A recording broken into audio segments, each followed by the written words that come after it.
Welcome to this dialogue. We are really happy to have you. This dialogue is organized by University of Latvia, the French Institute, the French Embassy in Riga. And actually, we are welcomed by University of Latvia, and we are very grateful to have this beautiful amphitheater to have this discussion. So without further ado, I will leave the floor to a director of University of Latvia, Professor Gundars Berzinš, for the first opening remark. So please welcome Professor Berzinš. Hello, dear colleagues. It's my warm welcome you being here, University of Latvia, and participate in this event, which brings new insights into climate change issues for the society in general, for university, and I hope you will bring great input today in our understanding how we each individually and as organizations can participate in sustainable development of whole world, and particularly us in particular locations, particular jobs we are all doing. Here in the University of Latvia, we are doing what we can to be part of sustainable movement, be part of those who teach about climate change, who research climate change, and who really shows that universities are integral part of all the climate change initiatives in the world. How to do it practically? We have climate council developed, climate strategy developed, and we try to put climate as a very important issue in each of the buildings we are creating, in each of the initiatives we are creating. How to do it economically sustainably, that's another issue. How to keep competitiveness, even if the sustainability costs a lot of money. That's some things we all have to consider. How to make sure that the whole world follows the climate initiatives and doesn't drop out of agreements as it has happened. And that's, I would say, the society's biggest challenge, and each of us have to play part in our communication, in our talks with different leaders, that the climate change is an issue we all have to be dealing with. I'm myself coming from the part of economics, and economics is science which talks about productivity. My great hope for the future is that Europe is not the only place in the world which states that climate change is now number one priority. It's very important that the United States now and also in the future stays in all the agreements and doesn't drop out of those agreements. If otherwise, being the only location in the world which talks about sustainability and puts sustainability as priority will be really challenging because of productivity issues. That means that the science, which is topic of today, have to come in and to bring sustainability in the way that we can all, using sustainability issues, bring productivity up in up so that we still stay competitive. We still show that our jobs in Europe, our businesses in Europe can compete globally. So finally, what I was trying to say, and I want to emphasize, politics have to be there to persuade the whole world to follow the agenda. Science have to be there to provide the best ways how to utilize our resources more efficiently, how to make sure that the climate change issues, hydrogen, nuclear, waste management, is efficient and most advanced methods are used. And finally, education has to be there so that we have a common understanding from the youth till all our students and children and schools have to be in line that the climate change is important. University has one more role, and I would really hope that you will discuss on this, that universities as opinion leaders have to show that all the public understands it as well. And today's event, when we, our cooperation with France, are talking about it, is part of it.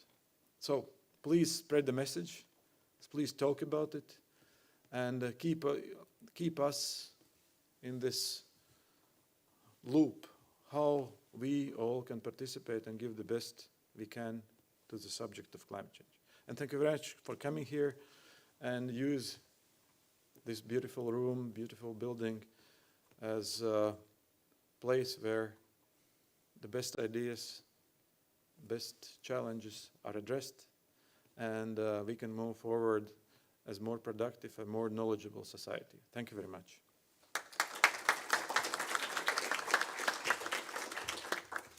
Thank you very much, Professor Berzinch. I will call the second person for the opening remark. That's Her Excellency, the French Ambassador in Latvia, Mrs. Aurélie Royer-Gounin, please.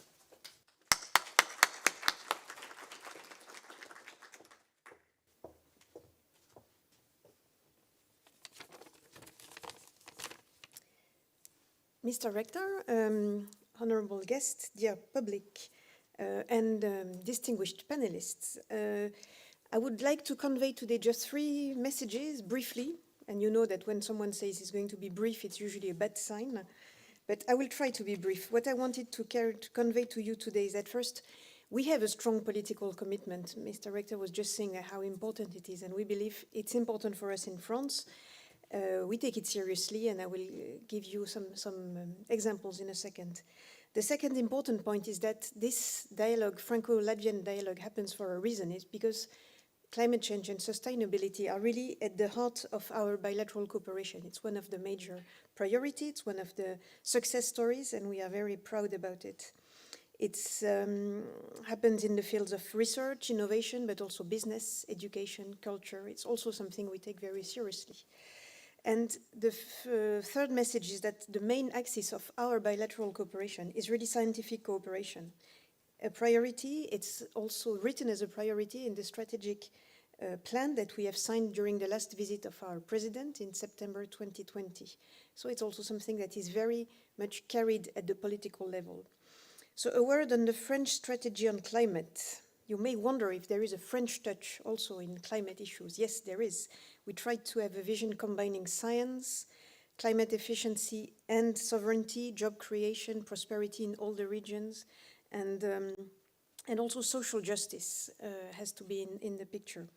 In November, our Ministry of Environment published a strategy for energy and climate with 5 strategic objectives that we try to carry on every operations that we led. Reducing energy consumption, it's a major goal, with a goal of reducing by 40% in 2050, so ambitious goal. We also aim at increasing the production of low carbon energy and to promote nuclear energy wherever it's possible. We want to adapt energy distribution networks to guarantee security of supply, and there again it's a very political and geopolitical subject, and also to preserve competitiveness, but also access to energy and to reasonably priced energy for all our citizens. We have a number to push these objectives. We have a number of programs through French funding or participating in EU effort. We have notably some priority research programs on helping top-level climate researchers. We work a lot also on oceans and climate. And just to mention, we are happy to to be co-organizing with Costa Rica the next big UN Oceans Conference in 2025. It's going to be a major event, and we are already working with it with many Latvian stakeholders, from local authorities, business. We are also working with researchers and with all the academic world, and it's going to be a very big event in Nice in June 2025. We also do a lot of public funded research projects in France on the adaptation of biodiversity and all the other areas of climate strategy. At EU level, obviously, as also a major contributor, we also support strong EU policy and funding for climate action. Just to mention the LIFE climate change mitigation and adaptation with an envelope of 905 million euros to develop innovative ways to respond to climate challenges. So that's why, this being a strong political priority, we take pride and we are very happy to see the strong presence of French researchers in IPCC this week in Latvia.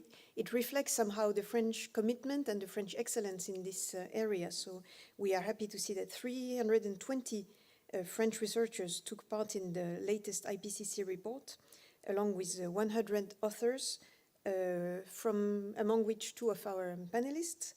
Today, Sophie Zopa, who is right here, will take the floor soon, who has been coordinator and lead author of a chapter in the IPCC report, and also Robert Votard, who will be with us in a second, who was already present in 4 of the 6 previous edition and has been elected as the successor of Valérie Masson-Delmotte, whom you might have heard of, for the 7th edition of the IPCC report.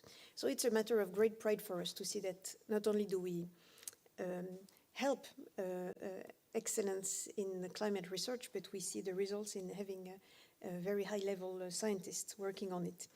At the Embassy and French Institute, we also take this subject very seriously. We have some main tools, mostly our PHC Osmos planned tool to support scientific cooperation and mostly to support scientists to work together. It's a very important element of our action, and we also try to do our share of it in all this, the usual work of a French institute, with awareness raising, with exhibitions and actions turned toward the greater public. So it's something we do not only among scientists, but we try to reach out to the greater public.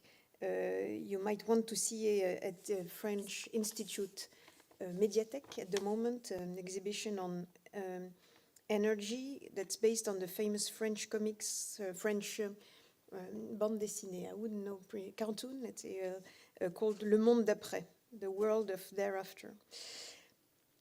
Another and last point to mention, climate mitigation is also business. I'm happy to see in our audience also people representing the business. We are organizing a major Franco-Baltic business forum next month. Also something we take seriously because will be a major number of French companies, but also a high-level political presence.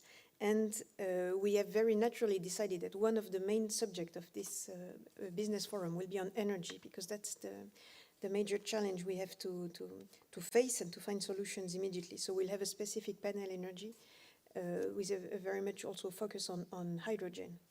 So I have been brief for a long time. I'm going to stop right now.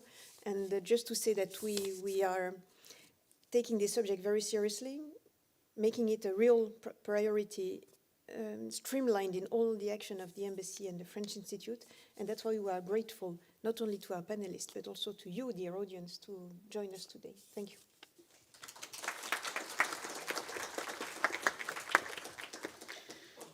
Thank you, Excellency. For the third introductory remarks, I want to call on stage Mr. Dagnis Dubrovskis, who is the Deputy of State Secretary of Climate Policy of Ministry for Climate and Energy of Latvia. So please join me to welcome.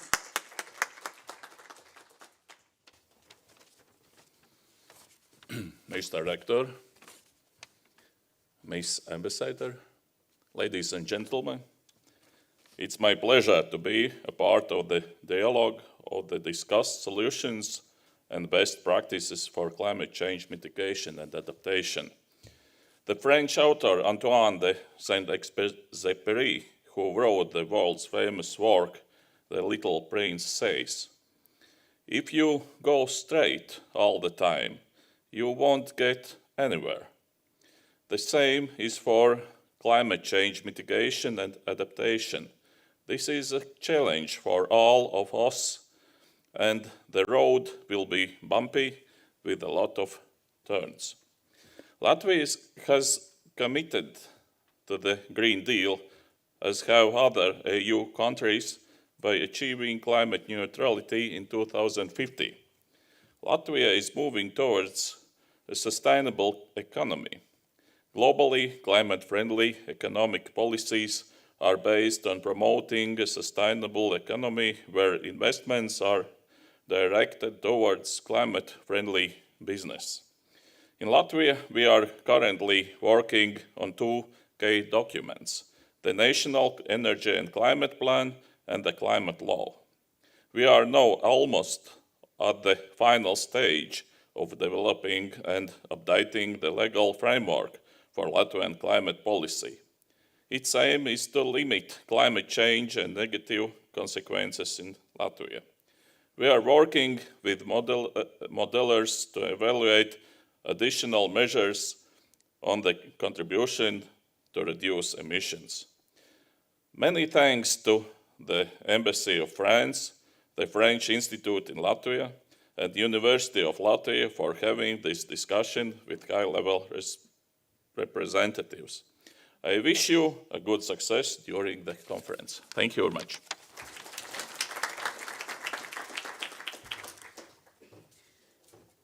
I would like now to call to the stage Mrs. Zane Petre, who is the head of the European Commission representation in Latvia.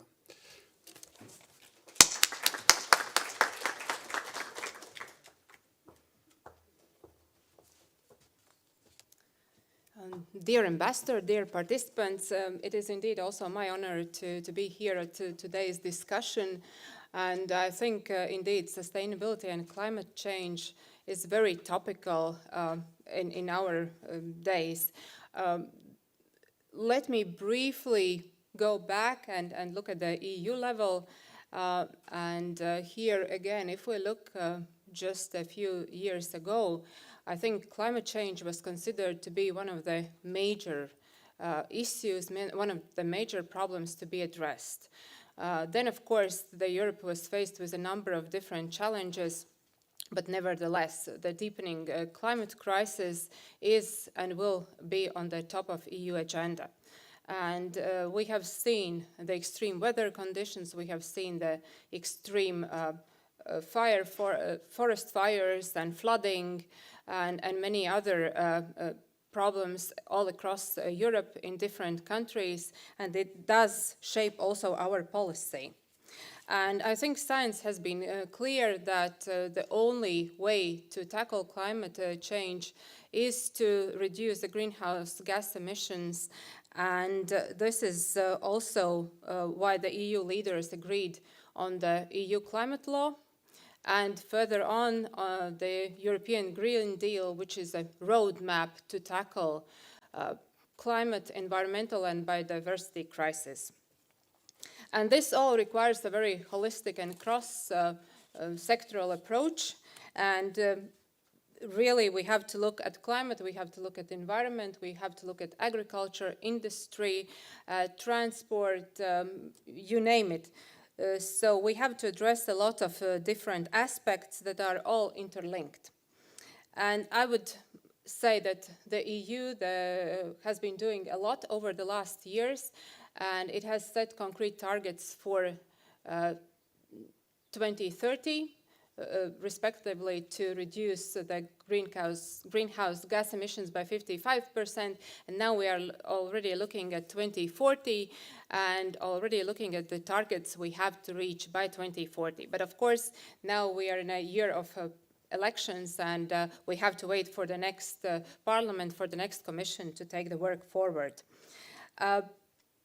We talk about sustainability, and sustainability is indeed, again, part of every discussion on every single topic. We talk about circular economy, and the aim is to make sustainable products and sustainable products to become a norm so that we can save natural resources, we can reduce waste, we can talk about sustainable growth.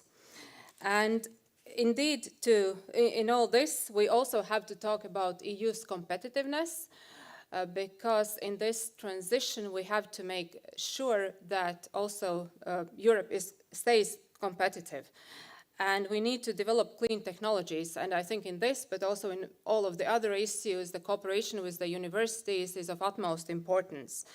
The universities would be the world leaders in research and innovation, and they should be the driving force behind this transition.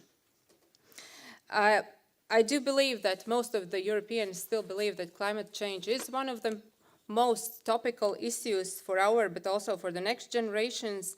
And in addressing this, there's a lot of work for us to be done here at home, but also to work with our partners across the globe. And in this, again, the EU has shown that it is a leader.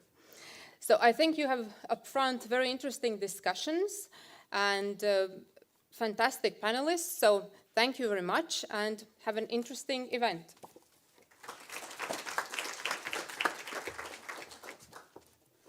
Finally, I'm calling to the last opening remark, that is Mr. Renars Keris, who is the chairman of the council, the Eco Council of University of Latvia, and it's the little label that you see, the green one at the bottom, and I forgot to say that they are partner of the event. So.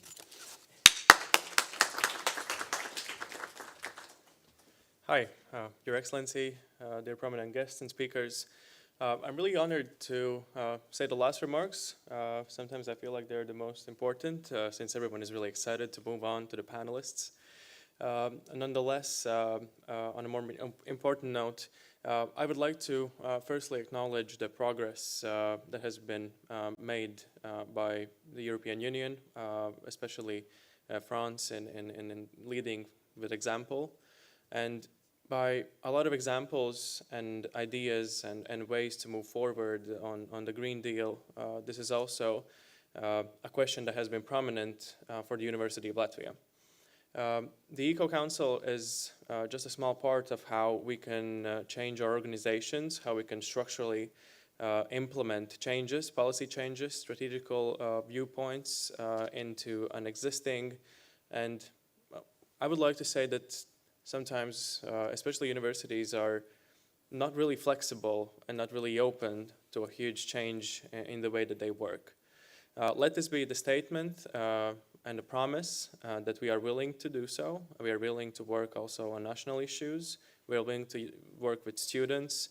Either way, it's either if it's a community garden that we are building right now, right next to this building, that's going to open up the territory to more diversity, to more biological diversity as well, or how we incompetent the differences of social, economic, and environmental factors that are completely interconnected in order to achieve complete sustainability. I would like for you, before we start the panel, also to think how much your life and the things that have been a routine for you have changed. Because when faced with this question, I thought to myself that I haven't really changed that much. And maybe that should be a signal for each and every one of us to think about a mother in a different climate zone that is facing complete destruction, not being able to receive quality of education, and the difference and the privilege that we have into combating these issues. So on that note, I would like to welcome and thank the prominent speakers because every discussion is very important and every idea shared needs to be written down and through strategies implemented. Thank you.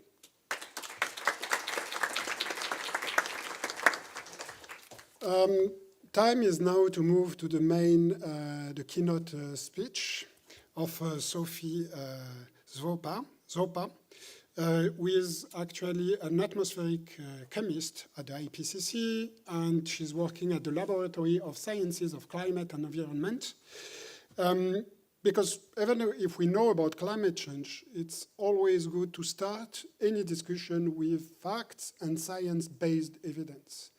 And today it's no exception. Even if we think, knowing about climate change, and we know that there is anthropogenic climate change, very often it's very important to kind of be reminded about what are the causes that we know, but also what are the implications for human societies and also for ecosystems. So please join me to welcome Sophie Sopa.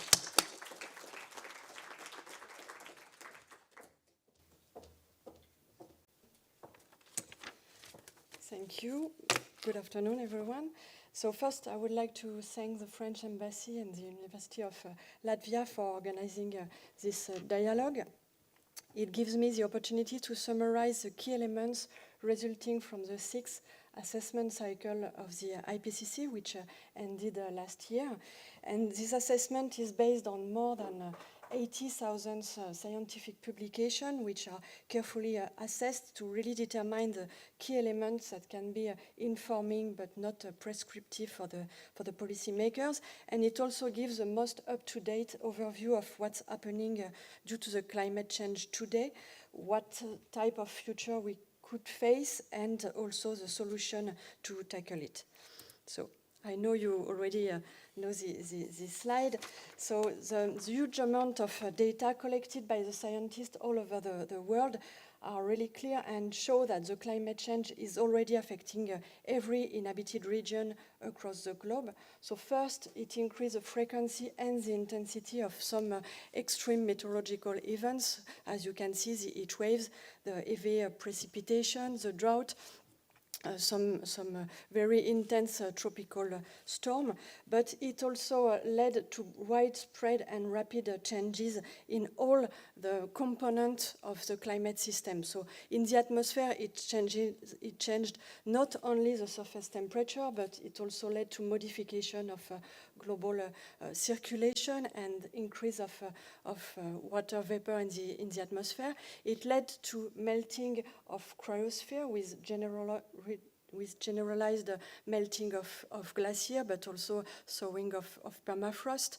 It led to big changes in the ocean with its warming, but also acidification. So both the cryosphere melting and the warming of the ocean, which leads to its dilatation, lead to sea level rise.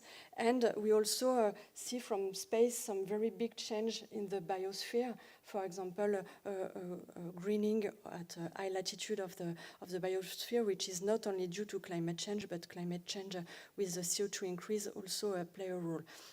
So some of these changes are already irreversible. This is the case for the ocean warming and sea level rise, and for some aspects of the cryosphere melting. And some of the physical changes can also compound and lead, for example, to more conditions prone to fire or floods, for example, in coastal area, but not only in coastal areas. So these changes have led to substantial impact on natural and human systems across the globe. So first, a lot of impact on biodiversity and ecosystems. So all types of ecosystem are already impacted by climate change, both on land, in freshwater, or in the ocean. And we know that half of the species have moved poleward or in altitude to try to find a condition which are more suited for them. But for some species like coral reefs or trees which cannot move, we see also a strong mortality for such species. So the climate change also lead to impact on water availability and food production. So there are some regions, and in particular at higher latitudes that encounter some positive effect of climate change, but we know that at the global scale, the negative effects are far more stronger, and in particular for the crops or for the fisheries regarding the food production. So these changes lead to problem on health, so obviously some problem of malnutrition, but we can also see some vector-borne or waterborne diseases which are favored thanks to due to the climate change. We see some mortality due to heat and hyperthermia, but we also have some displacement that lead also to a mental health problem due to the stress caused by the displacement, but also caused by the stress due to the loss of goods or relatives. So we also see some adverse impact on infrastructure and some economical sectors. This is the case in particular for agriculture and tourism. And we know that these adverse impacts will continue to intensify with climate change that will worsen. We will see that in a moment. So the report also insists on the fact that the impacts of climate change are more and more complex to cope with. So you see on the left an example with the mega wildfire which occurred in Australia 4 years ago, but it's the same with all the mega fires that occur. So when they occur, they lead to problem of immediate mortality of wildlife and vegetation burn, but it can also lead very far away to other problem of air pollution, which cause difficulty due to the health impact, but also on agriculture and tourism. So you see here some impact also. So it was fire in Australia, but they had impact due to deposition of ash on glaciers, which increase the melting of glaciers. And you see that you have compounding and cascading effects with impact both on the wildlife, but also economic and social impact. The other example is the example caused by hazard extreme events occurring like flood on urban system. So not only they lead to injuries and immediate deaths, but they can also disturb the transportation system or the information system, and then they can hamper the operational response and rescue. And the multiple consequences on social and economical infrastructure can last far longer than the climate event itself. So we know that the current warming, which reached 1.1 degree for the last decade compared to the pre-industrial era, is entirely due to human activities. So it is the result of a large warming signal, which is that you can see with the big gray bar. But this warming due to increase of well-mixed greenhouse gases in the atmosphere is for the moment partly counterbalanced by the presence of air pollution particles in the atmosphere, which lead to a slightly negative signal. So this increase of well-mixed greenhouse gases is obviously due to the consumption of fossil fuel and to a lesser extent to some agricultural practices such as deforestation and use of nitrogen fertilizers. So these emissions have been and are still very unevenly distributed. So you see on the left the cumulative emissions of greenhouse gases, of CO2, sorry, which led to the 1.1 degree warming, which is the current warming. And what you see is that North America and Europe are responsible for about 40% of the current warming.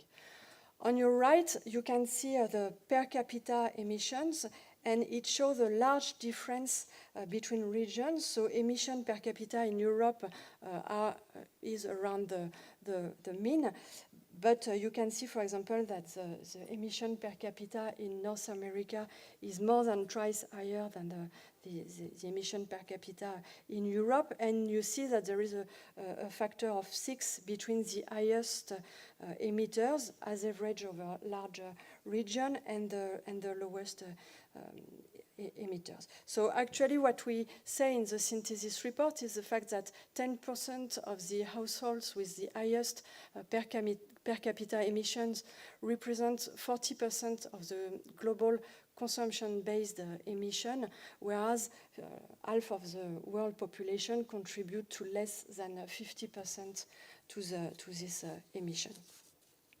So this asymmetry also exists for vulnerability, and the vulnerability really determine the severity of impacts of climate change. So what you see here is the vulnerability per country as a function of the emission per capita. So each dot represents one country. And as you see, the country who contributed the less to the climate change are actually the most vulnerable. So this report also reminds that even in the less vulnerable countries, there are some population, some people who have the lowest access to social infrastructure who remain highly vulnerable. So the report also states some progress in terms of climate action. So we have now 18 countries which have declining greenhouse gas emissions. So they are in West Europe or the US is also part of them. And more than half of the greenhouse gas emission in the world are within the scope of public policies. Another good news is the fact that the renewable energies cost less and less money, and we also see some progress, for example, in adaptation planning, but the report also mentions that there are a lot of maladaptation and fragmented responses which are insufficient to really cope with the increasing risk of global warming. So the good news is that we know that we can stabilize the warming if we are able to reach net zero CO2 emission and to decrease significantly the other greenhouse gas emission, even if, unfortunately, we can't stop some of the consequences of the global warming, such as the ocean warming, the glacier melting, and the sea level rise. So what you see here is the remaining, what we call the remaining carbon budget. So you see the big gray bar, which is the historical emissions, the cumulative CO2 that we emitted since the pre-industrial era. And on the right part, you see the remaining carbon budget for different targets, which are in the Paris Agreement to limit the temperature below 2 degrees and to do our best to stay close to 1.5 degree. So what you can see is the fact that despite the efforts which are done, the remaining carbon budget to remain below 1.5 degree is almost exhausted. And we also see that the use of the existing infrastructure that lead to emissions, so namely, for example, the power plants using coal, but also our thermal cars. If we use them for their whole planned lifetime, it will consume a big part of the remaining budget for 2 degrees as well. So the challenge to really keep the warming below 2 degrees is thus very, very tough. So to project the future warming and its effect, we use in the scientific community what we call a scenario, which are a set of hypotheses in terms of development, population, technology, and the way we share technology, which is also related to some geopolitical features. And we also do hypotheses in terms of climate policies ambition. So in the AR6, we used a large range of scenarios, so not all the scenarios are plausible, but we consider that with a large range of scenarios, we are able to cover all the possible future. So what you see here is the results in terms of temperature and change in global temperature relative to pre-industrial era for this large range of scenario. And an important point to see is the fact that whatever the scenario, the temperature will continue to increase at least for 2 decades, and we will cross 1.5 degree probably at the beginning of the next decade. So when we talk about crossing 1.5 degree, we refer to a multi-year mean and not a single year, obviously. So the bad news is the fact that we will continue to see an increase of warming with effects that will also worsen. But what we have to expect for the second part of the century really depend on the trajectory in terms of emission, which itself depends on the decision we take right now to really curb the emission trajectory at the global scale. So the scientific advances have resulted in a better understanding of what the future will look like for different warming levels, and this is what you see here for the temperature change of the annual hottest day. And you see that it is projected to increase up to 2 times the global warming level for some region, meaning, for example, that for a 2-degree global warming level, so which is at the global scale, you can have more than 4 degrees in addition for the hottest day in the year. So there is no linear correlation between the global warming level and the effect nor on the extreme, not on the extreme and nor on the neither on the extreme and nor on the mean. So the changes due to modification of the water cycle, such as aridification, for example, also intensify. You can see here, in particular, the intensification of this aridification for the Mediterranean basin, but also for some other region like in California or the South America, for example. And we also expect a stronger precipitation in almost all continental regions, even where the soil moisture is expected to decline, which will lead to an increased risk of flooding. So actually, the severity of the impact across the natural and human systems is projected to increase, as illustrated here just for the number of days where you have physical conditions that lead to mortality to individuals. So it's a combination of heat and moisture, and you can see that that in the tropical region they will face mortal condition more than half of the year for warming, which are only about 2 degrees. So you see that the consequences for human system are really hard and really need adaptation, but adaptation also have some hard limit and cannot prevent all the effects of warming if we go beyond 2-degree warming. In particular, if we go beyond 2-degree warming. So what are the future risks identified for Europe? So you see on the left the future changes in terms of mean temperature and precipitation. So each time it's given for winter and summer. And we see in particular the deficit of precipitation around the Mediterranean. And we see also how it can impact even at at higher latitude all the Europe. You see on the right the risks that are identified for Europe. If we have a low to medium adaptation, you see that the risk of water scarcity for Southern Europe, even at 1.5 degree, become high.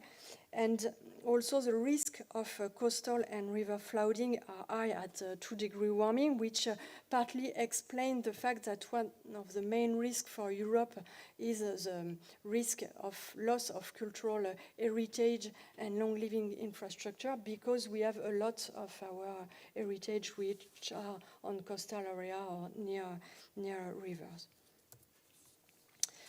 So limiting the warming to 1.5 or 2 degree involves rapid, deep, and immediate greenhouse gas emission reduction. So to be on track for 1.5 or 2 degree warming, we should be, the global emission of greenhouse gases should be on the green or blue line. And when we analyze what is currently implemented in terms of policies in all the country, we rather expect a slight increase and stabilization of emission, which is represented in red. So what we conclude from this analysis is the fact that there is still a gap between the ambition of the countries, which are given in the NDCs, the nationally determined contributions that are done by countries in the frame of the Paris Agreement. So there is still a gap between the ambition and what should be done, and a gap between the ambition and what is effectively done in terms of policies. So yet, there are multiple feasible, efficient, and affordable opportunities to reduce emission in the near term, and that in all sectors. So the highest potential is obviously in the energy production through renewable energy in particular, and the second other sector is the way we use land and we do agriculture and forestry. But opportunities also exist, for example, in the way we build cities and infrastructure, and in some industrial processes and waste management practices. The potential, if all the affordable options were deployed by 2030, is a reduction of 50% of the global emission. So we are not facing a lack of solution. It's more the difficulty to implement them, which is the problem for the moment, but not a lack of solution, at least for the near term.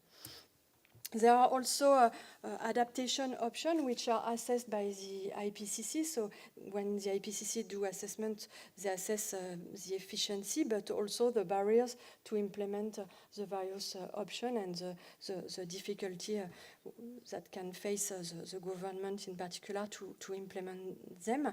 And some of this adaptation measure can also increase the development in some part of the world, in particular the access to health or to clean water.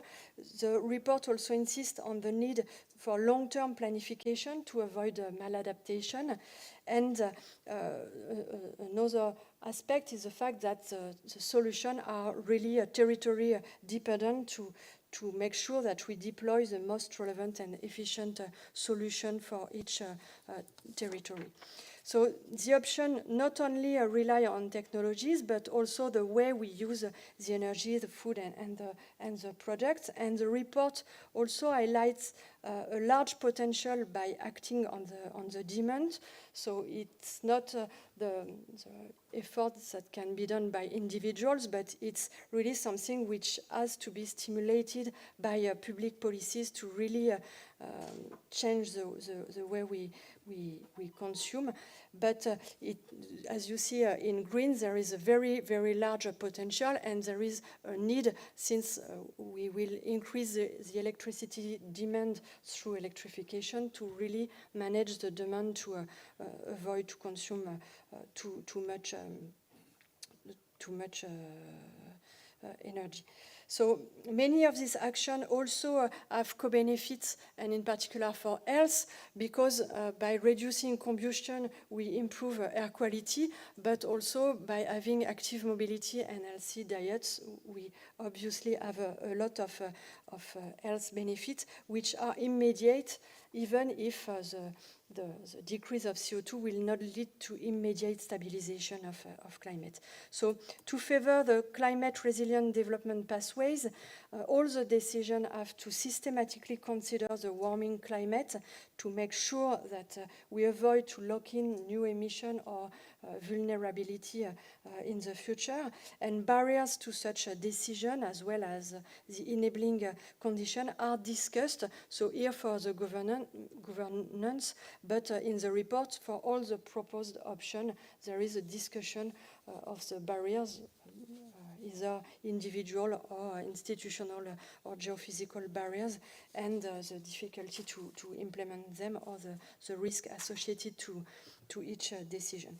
So states are obviously at the forefront, but non-state actors like region or private companies or cities can also act.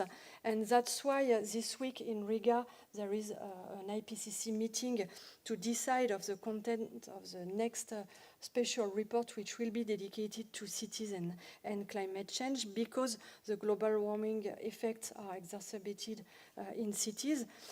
Also because some interconnection of infrastructure lead to a higher vulnerability, but also because the cities are really pivotal to implement the Paris Agreement and to lead adaptation and some mitigation aspects.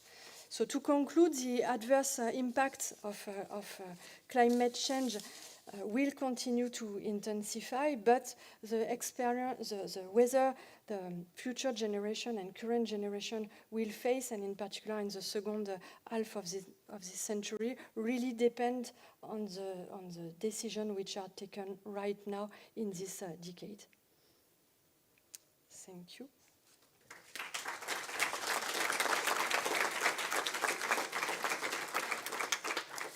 So thank you very much. I will call for the comments Robert Votard, who is IPCC member and senior climate scientist at the National Center for Scientific Research at the Institute Pierre-Simon Laplace in Paris. So for some comment, please welcome Robert Votard. I would like to thank many people, the organizers, but also the city of Riga, the government also of Latvia, for inviting a lot of people, a lot of scientists in this week. Let me introduce myself first. I'm Robert Votard, so from France. I'm one of the two co-chairs of Working Group 1, IPCC, and I have the pleasure to share this work with my colleague Xiaoye Zhang, who is in Beijing. So he's in Riga also today, but he arrived, I think, around a few hours ago. So I would like to first start with so Sophie has presented a number of results from AR6. So I just want to remind the mandates of IPCC. What is IPCC? Unless maybe in the beginning you know. Yeah, okay. So IPCC is Intergovernmental Panel on Climate Change. It's an organization, it's an international body which has 195 members. Members are countries which decide actually the IPCC work, and the decision is made on consensus. So all 195 countries have to agree on what IPCC does. IPCC is the kind of scientific mirror, scientific part of climate international discussions. So it's to be really distinguished from what we call the UNFCCC, which is the political side of the climate discussions among countries, across countries. UNFCCCs are countries, they decide the policies. IPCC are the same countries basically, but they decide what is the needed science to conduct these negotiations at UNFCCC.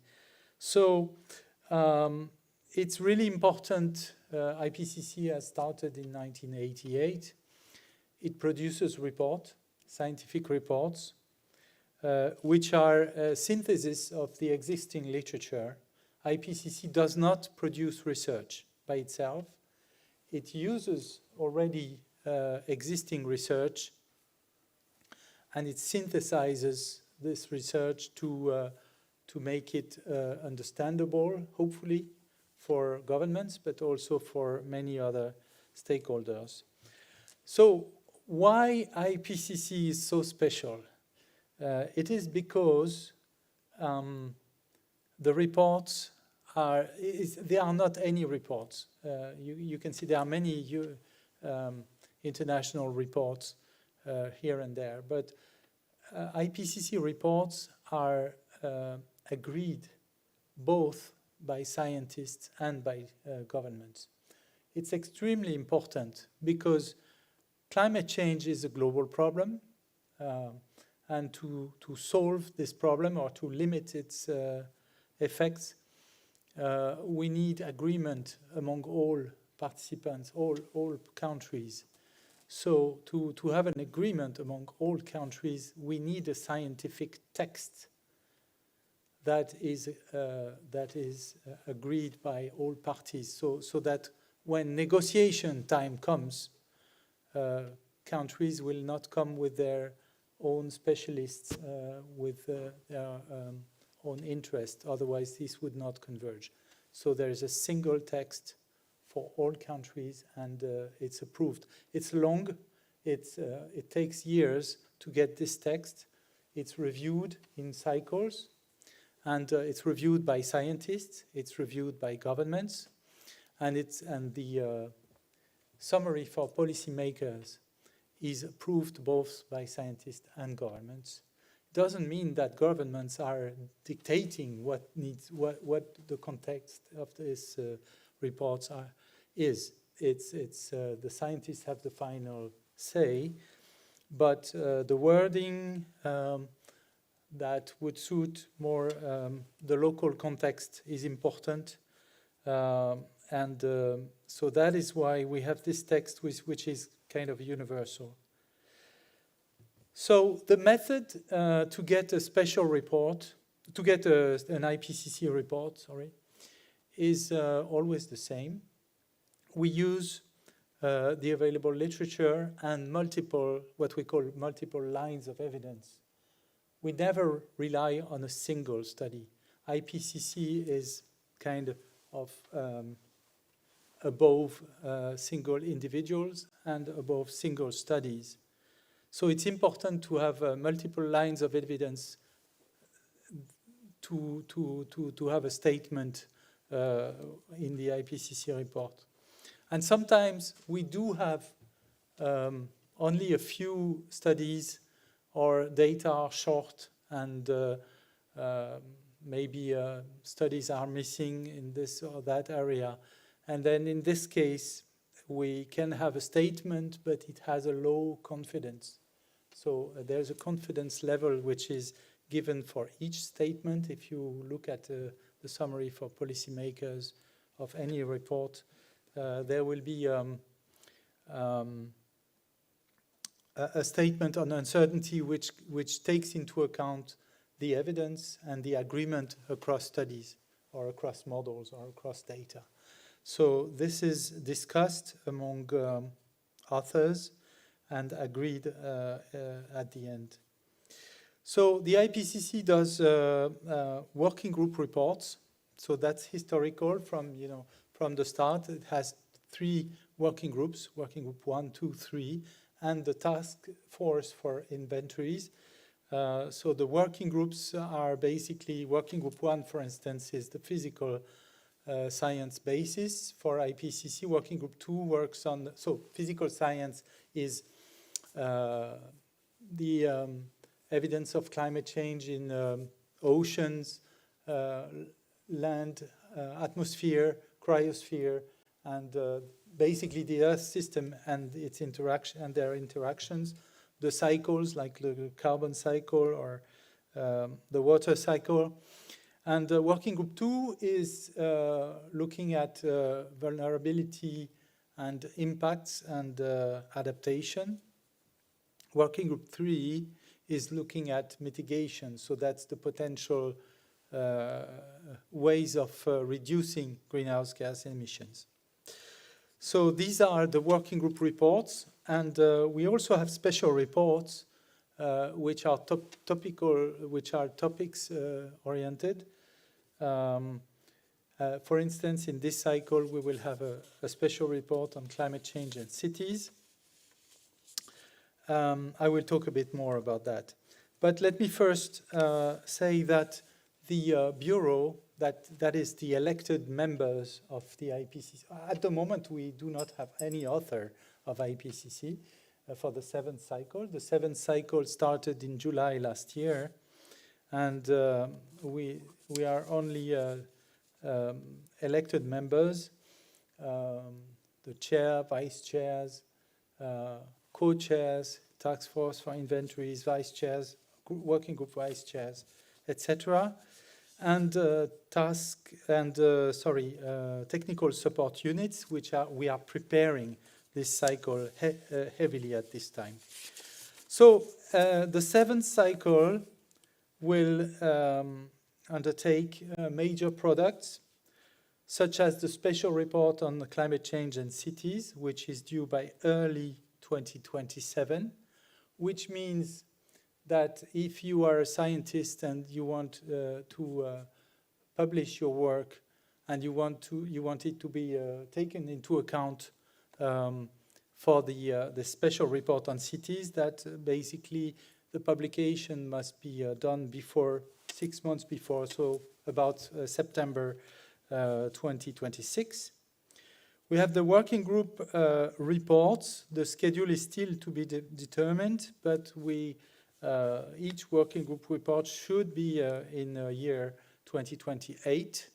And for working group 1, I would expect it like in the first half of 2028, which means again that if you're interested in publishing and participating, the publications would be due by September 2027.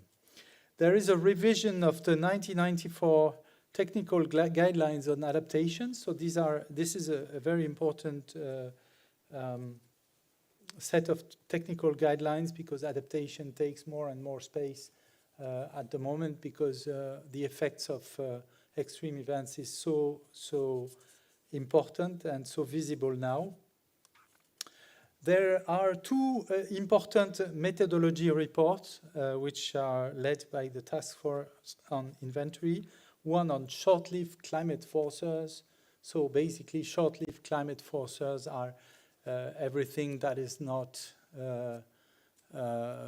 CO2 and well-mixed gases, and that are also taken into account in air quality in particular. But I'm sure Sophie has told about that. So the way we count, countries should report short-lived climate forces is not obvious, precisely because they are short-lived, and there can be some arbitrariness. So there's a discussion on this, and there will be a methodology report soon on this one by 2027 around. The methodology report there's another methodology report on carbon dioxide removal and carbon capture, usage and storage. So this is also a very important report, because some of these technologies are like carbon dioxide removal are thought as being technologies for also for participating to the reduction of the carbon dioxide in the atmosphere. But we need to say, when one country says, I'm going to develop a CDR, we need to know exactly what it means in terms of numbers. And also, do we take into account the effect on the carbon cycle, which is not obvious at all. Other products are expert meetings. What shall I say? We do not have a timeline yet for the delivery of reports, but it should be decided in July. And yeah, we have, just to mention that we have many challenges for Working Group 1. I will maybe focus a little bit on Working Group 1 and on cities now. As you might have seen, recent evolutions are outstanding. We have to understand how these recent evolutions are climate evolutions are within the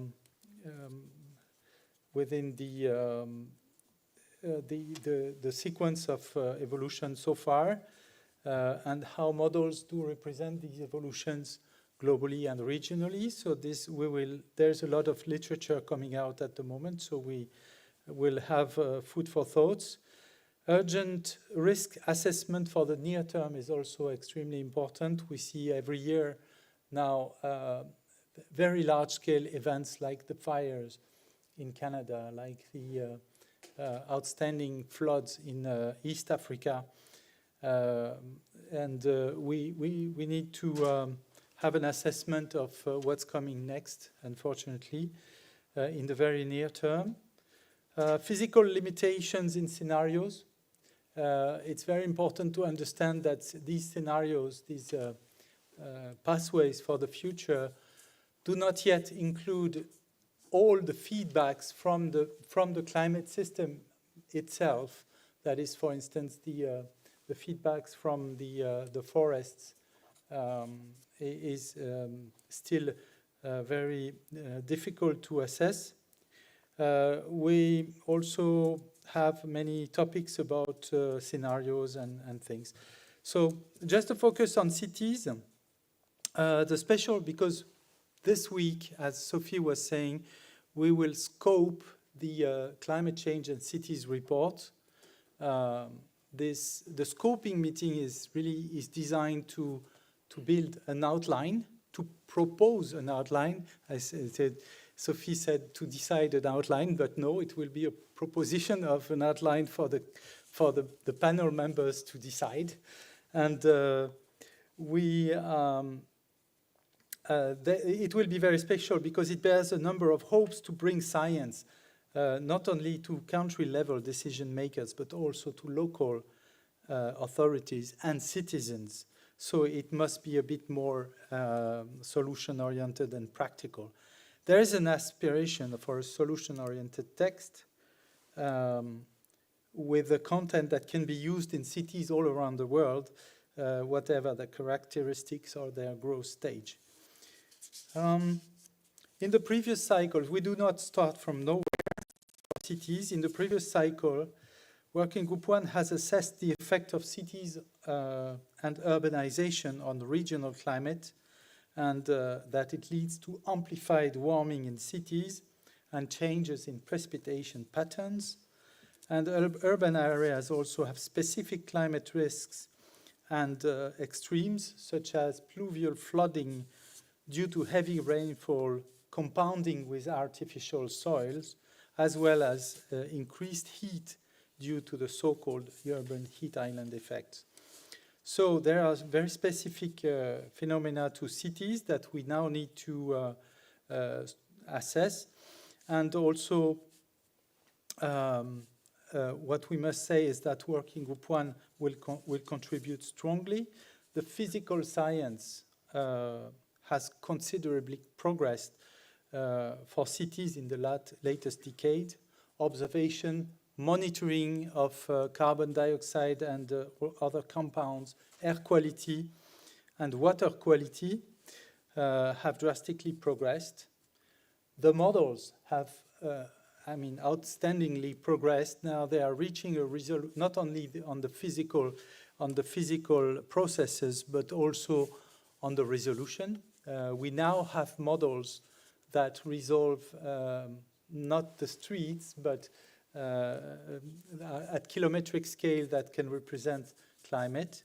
So this is new, this is the last years, and now we have to make decision makers and citizens aware of all these progresses. So this is extremely important, and yes, I'm going to finish with that note on cities, and I'm very happy that we start the science of this cycle. Before that there was an organization, but science is really starting today with this meeting in Riga for the 7th cycle. Thank you. Thank you very much. So we'll move to the discussion, the panel. We'll have several participants that I invite to come with me on stage. And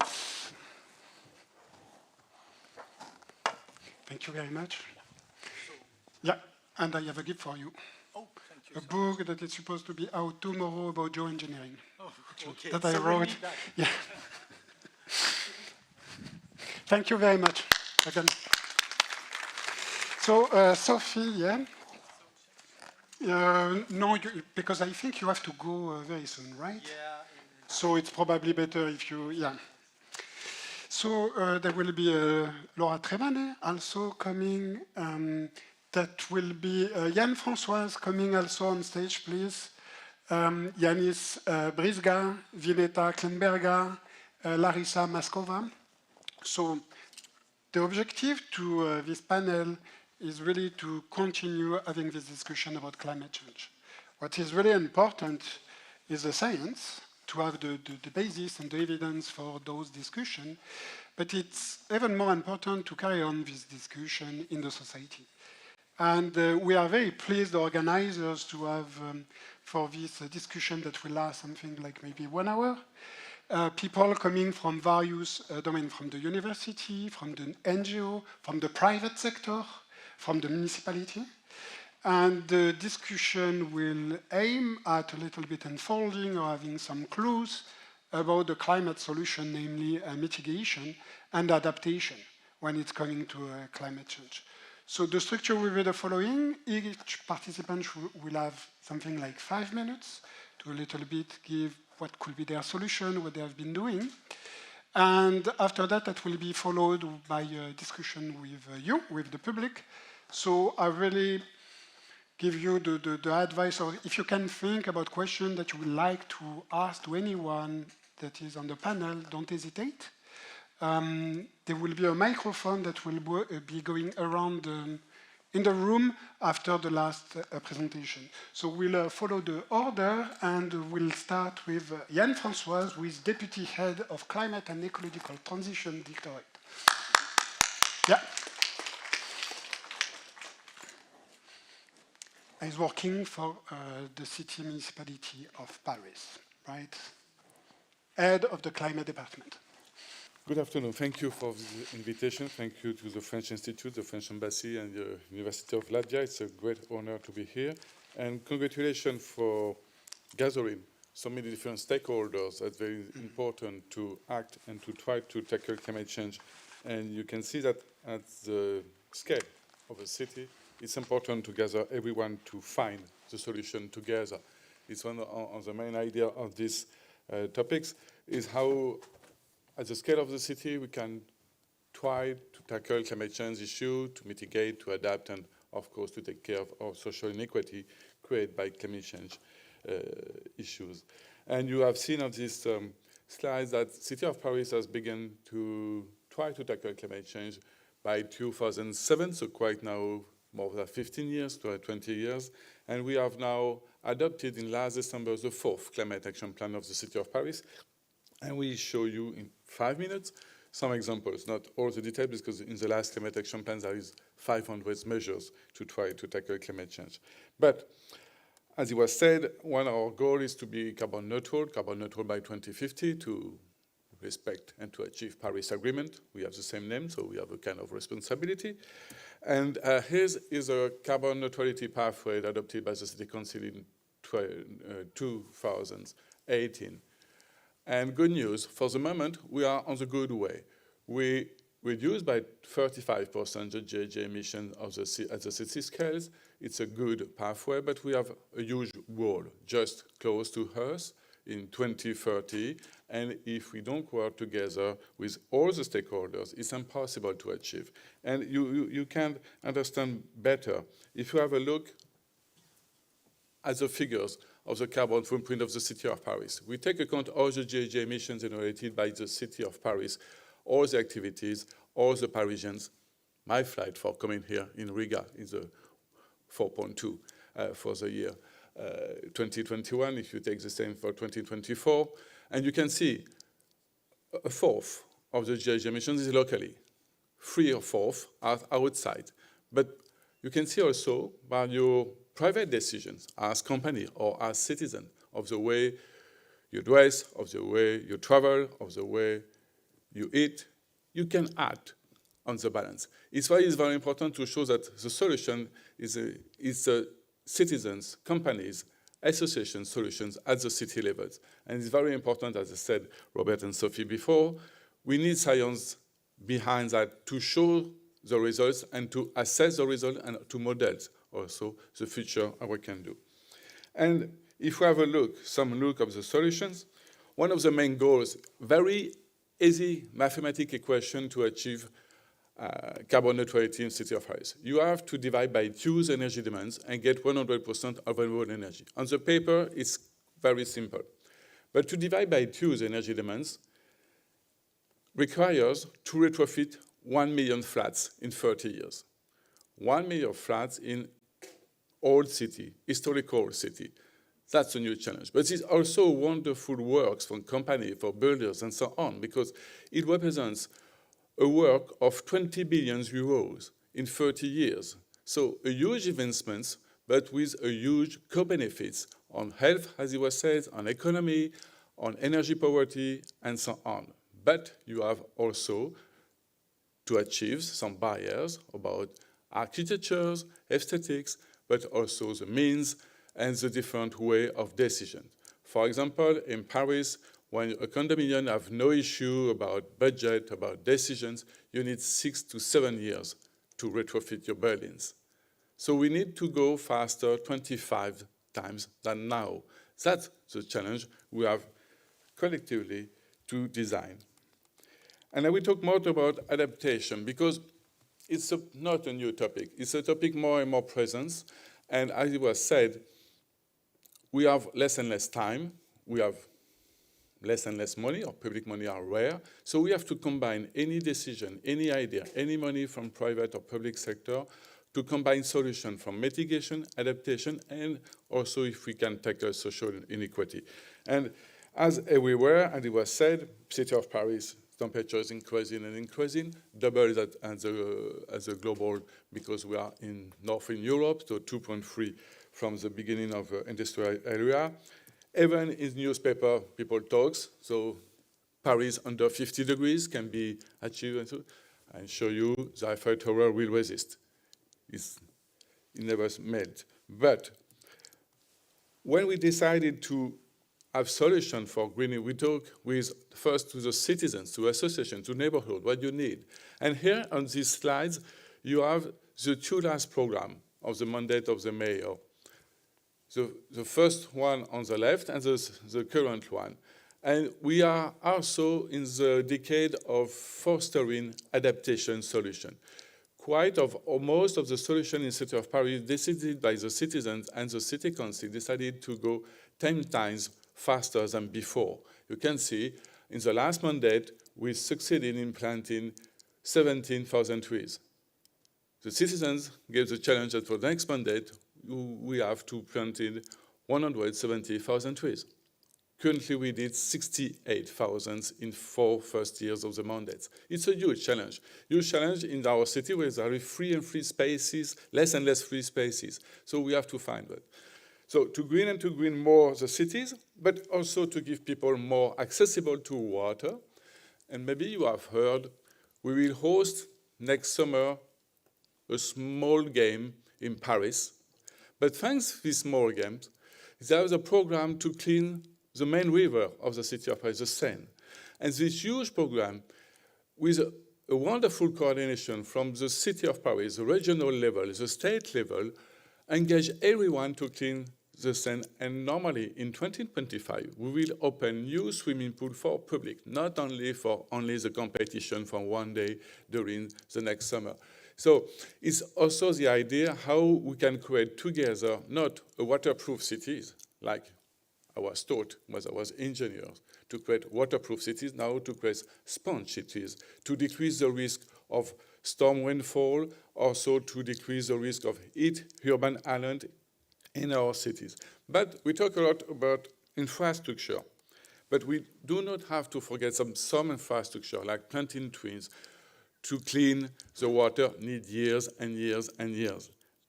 And during this period, some people are suffering. Most vulnerable people are suffering. Homeless in the street, but also people under the roof, old people, young women pregnant. And so we have to take care of that. And so we increase also all the social initiative in our climate action plan to take care of most vulnerable people during, of course, for City of Paris, heat waves, because we do know how to manage during winter, but during the summer is very hard.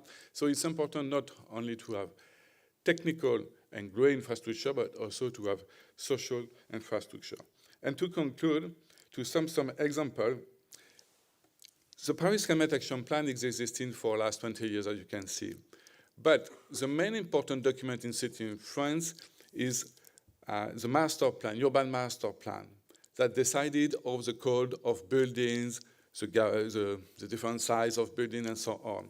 And after 15 years of lobbying, we have finally now a bioclimatic urban master plan in City of Paris. As you can say now, before we try to have a very dense and compact cities, and we have a dense and compact cities. It's wonderful for networks, public transportation, efficiency, and so on. But now we try to open the buildings, to have more and more green, more and more water, and now is a code, an urban code of City of Paris. And to conclude, you have here in this slide, so the new 5 priorities by 2030 of the new climate action plan of City of Paris decided by the City Council last December. And you can see the first one is to protect the Parisians. Most of the adaptation solutions are in this part. But before, in the 3 first climate action plan, the first one was to mitigate, to retrofit. We didn't forget it, of course. It's the 2 second priorities, to foster GHG emission mitigations and to preserve resources, we can say sufficiency. Sufficiency on water, energy, and common goods on the City of Paris. But that's very important that the first act pushed by the City Council is to protect the Parisians, to decrease the impact of the adaptation, because some solution of the adaptation maybe need 10 years to be implemented in the City of Paris, but in this document also, to decrease social inequity created by climate change is very important. And the 4th pillar, very important for us, to have a local economy, sustainable economy, and to act together, like we can discuss today, with so many stakeholders gathering in this table. Thank you. Sorry, short, sorry. Thank you very much, Monsieur François. I will leave the floor now to Yanis Brizga, who is a researcher at University of Latvia, also the founder of Zaļā brīvība, right? Yeah, the Green Liberty, Green Freedom, that is an NGO. Thank you very much for inviting me. Yeah, Zaļā brīvība, your Latvian is very good. Thank you. It's an environmental group. Last year we celebrated 30 years of action. We are working with different topics, including climate change and energy, but also circular economy, waste, and also some development issues. And climate change has been on agenda of our work already for 20 years. So this is what we've been engaged for many years around different topics from different angles.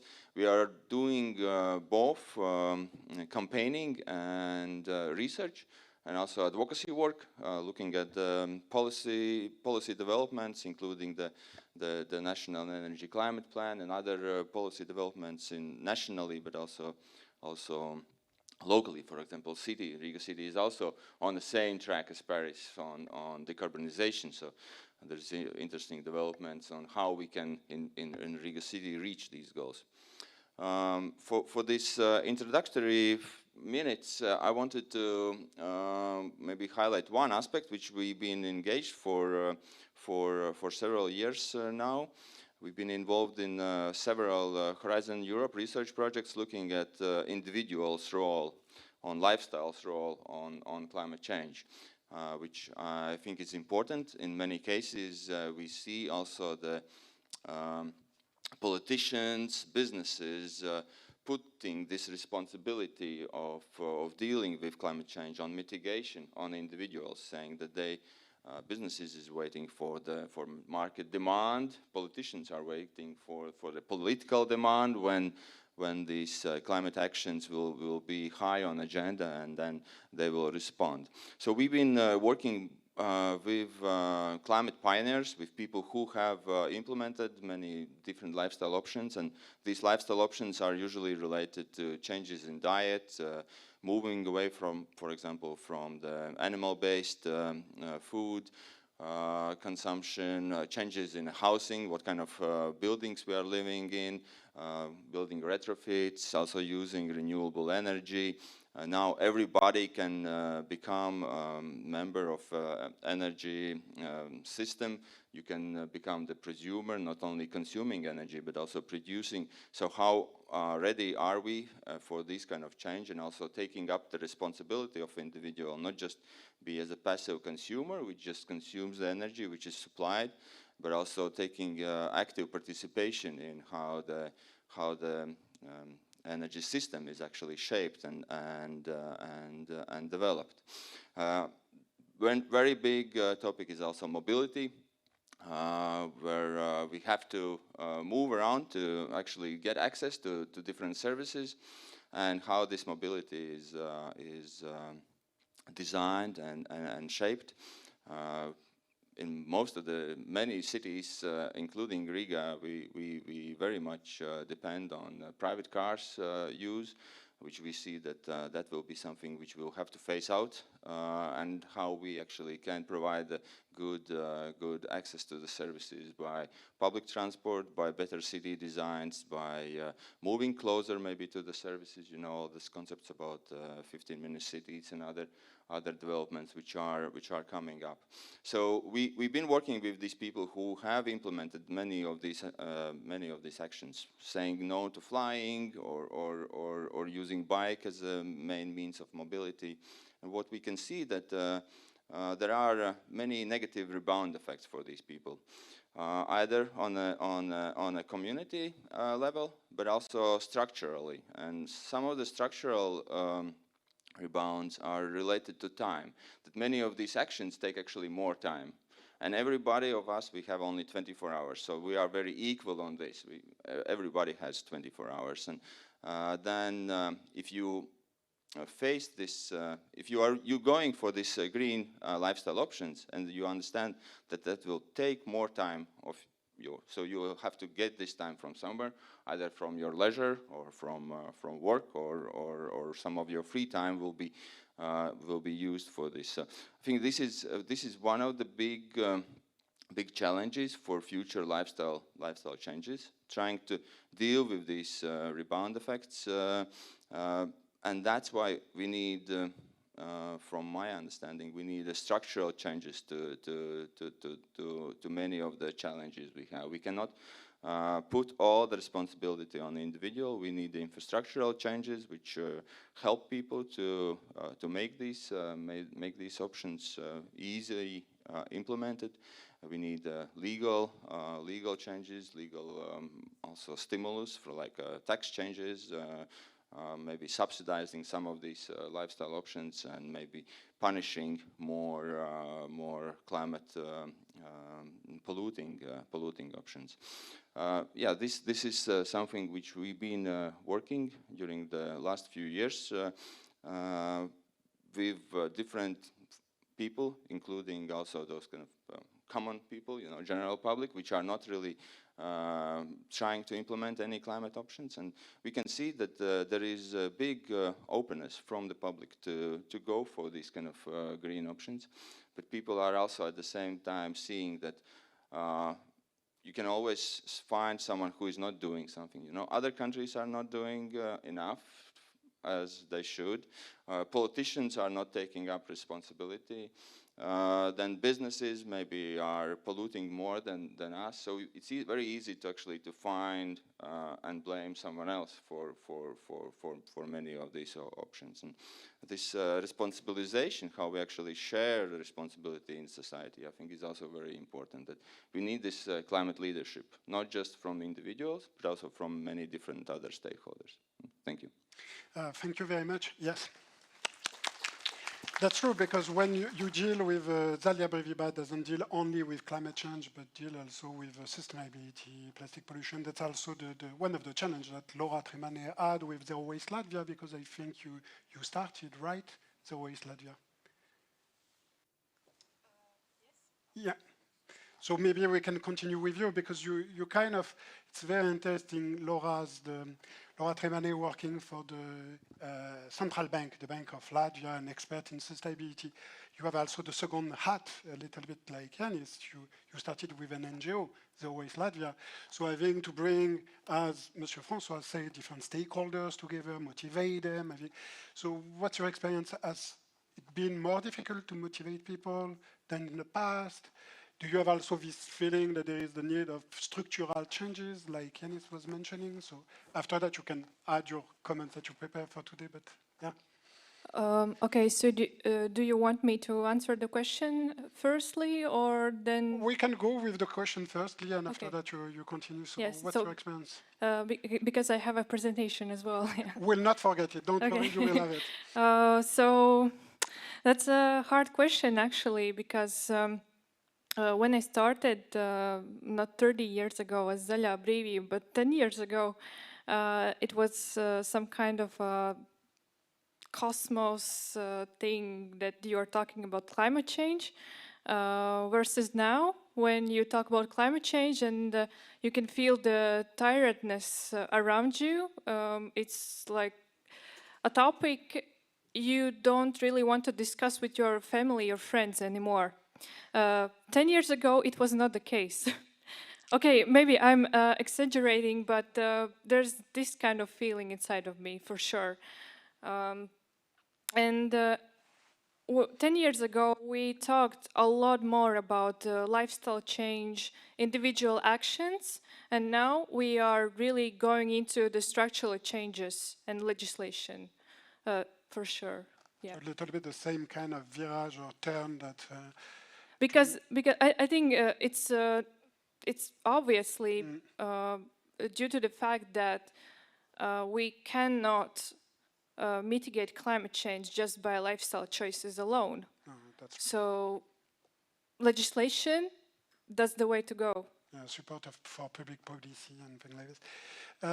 Now that's the time for your presentation. Do you want to take it here or go to the... Yeah, I will go there. Okay. So,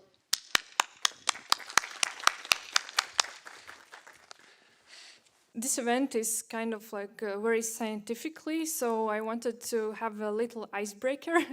How many people here have heard about IPCC before this event?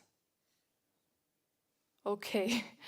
As you are very familiar with the IPCC, I hope you are as familiar with what the central bank does. Yeah, okay.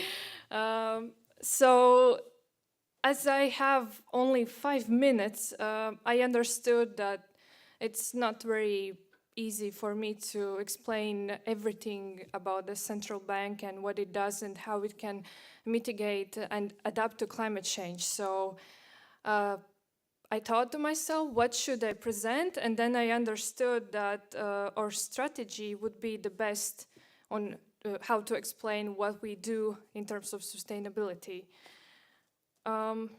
I think I can skip this slide actually, because you are all familiar with the IPCC as well as this, why we care as a central bank. The main answer is that those are the risks that, when realized, can be a very huge risks to economy and financial stability.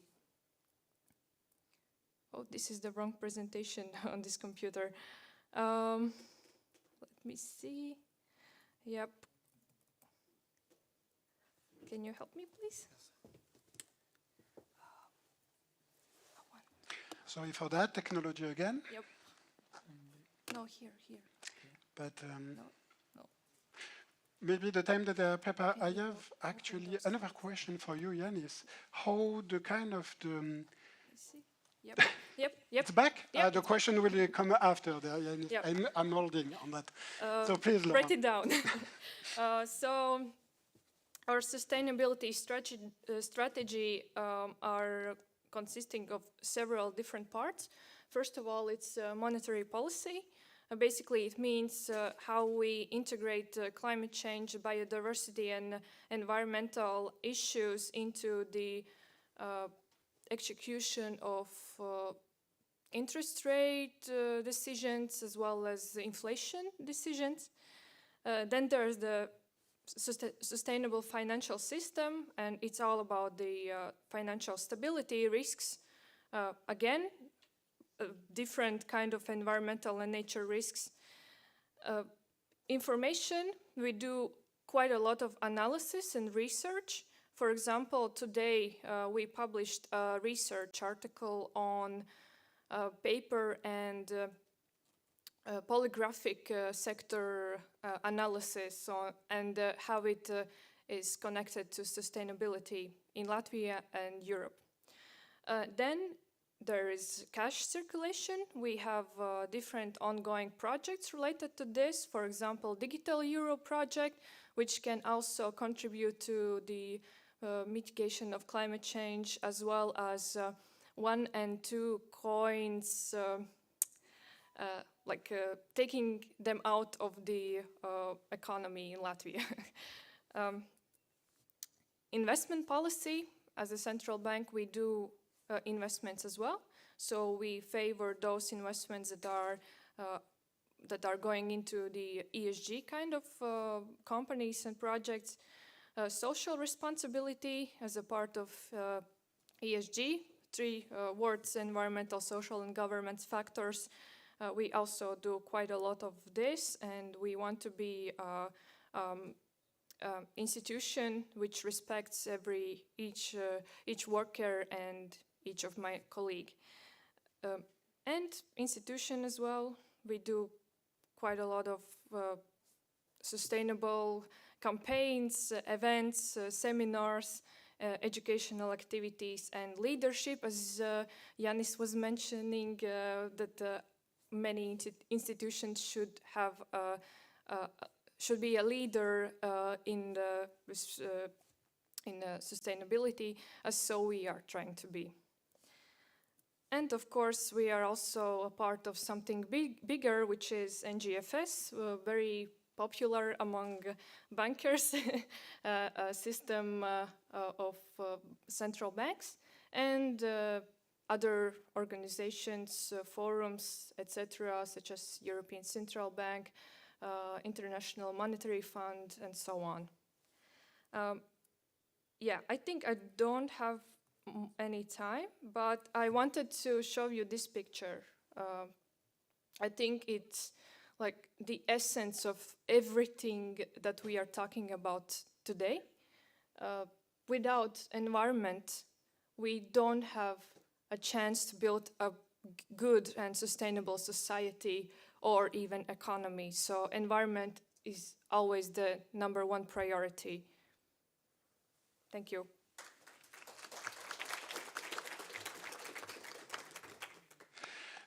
Just a quick question, Laura. What's the level of cooperation between the different European central banks on climate change issues? Is there a common policy, or is it country by country? Or? It's mostly, decisions are being made mostly in European Central Bank. Yeah.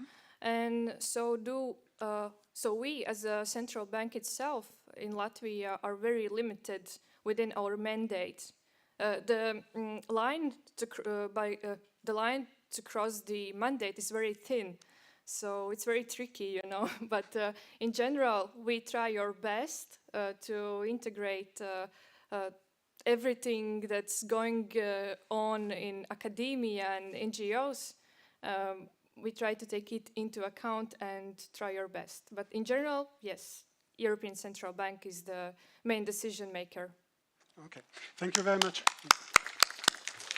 I will move to the next. That will be Veneta Klingberga. You're a researcher at University of Stradiņš, and you're a specialist in, or you publish on the climate, on the perception, public perception of climate issues. And we'll listen to you once we have found the presentation. Yes, so thank you. Yes, good afternoon, and thank you very much for giving the floor to me. And yes, I'm a researcher at the Faculty of Social Sciences of Riga Stradiņš University. And as a social scientist, of course, I have to pay attention to what's going on in society. And we've talked a lot today about the global goals, about EU's commitments, about France's commitments, about Latvia's commitments, about our common goal to reach climate neutrality by 2050.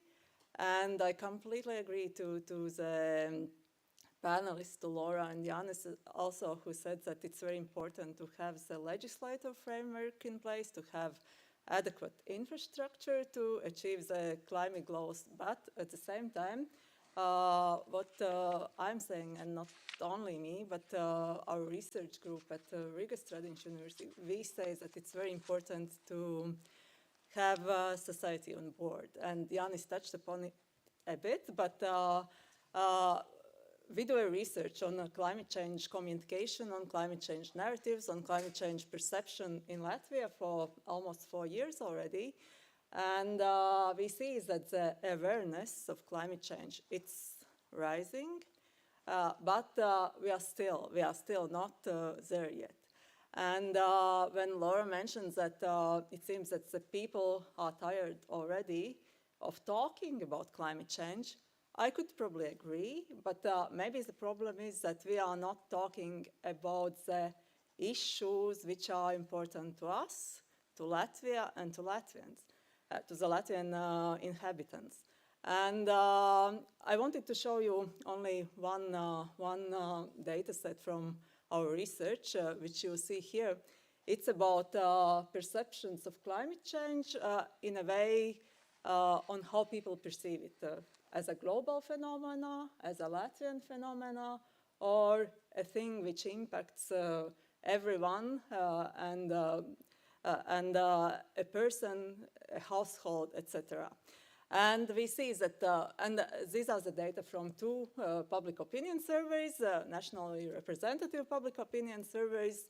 The first one was carried out in 2021. The other one was carried out last summer. And both of them are carried out with the support of the Latvian Council of Science within this national level research project. And this data shows that in Latvia, the Latvian people perceive climate change as a global phenomenon. So 83% 3 years ago, around 80% last year said that climate change is a serious problem globally. When it comes closer to the person, we see that the people think that almost half of the Latvian people think that climate change is a serious problem to Latvia. And then only 27% few years ago 23% last year, people think that it's an important and serious problem to a person itself, to its property, to the family, to the household. So we see, when we talk about the climate change issue and try to personify it, we see that it becomes less and less as a problem. And what we would like to do with our research, we would like to say that in order to have all the activities which are planned for climate change mitigation and adaptation, for them to be active, we have to realize that climate change is an important problem to Latvia and is an important problem to individuals, to enterprises. And why? I think all of you have experienced the events in Latvia, like the storms. The storm, what was the name of it in 2005, with very heavy damages on the Baltic coast. We have fires as well. It's not only in Australia or California, and it's because of very, very dry summers. We have flood. We had it last year in Jēkabpils. We have storms. We had a very severe storm last summer in August.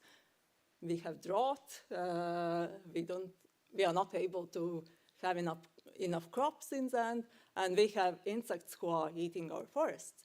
And if we talk about households, we see the damages climate change can do to our properties, to our houses, to our cars, to our houses again because of floods.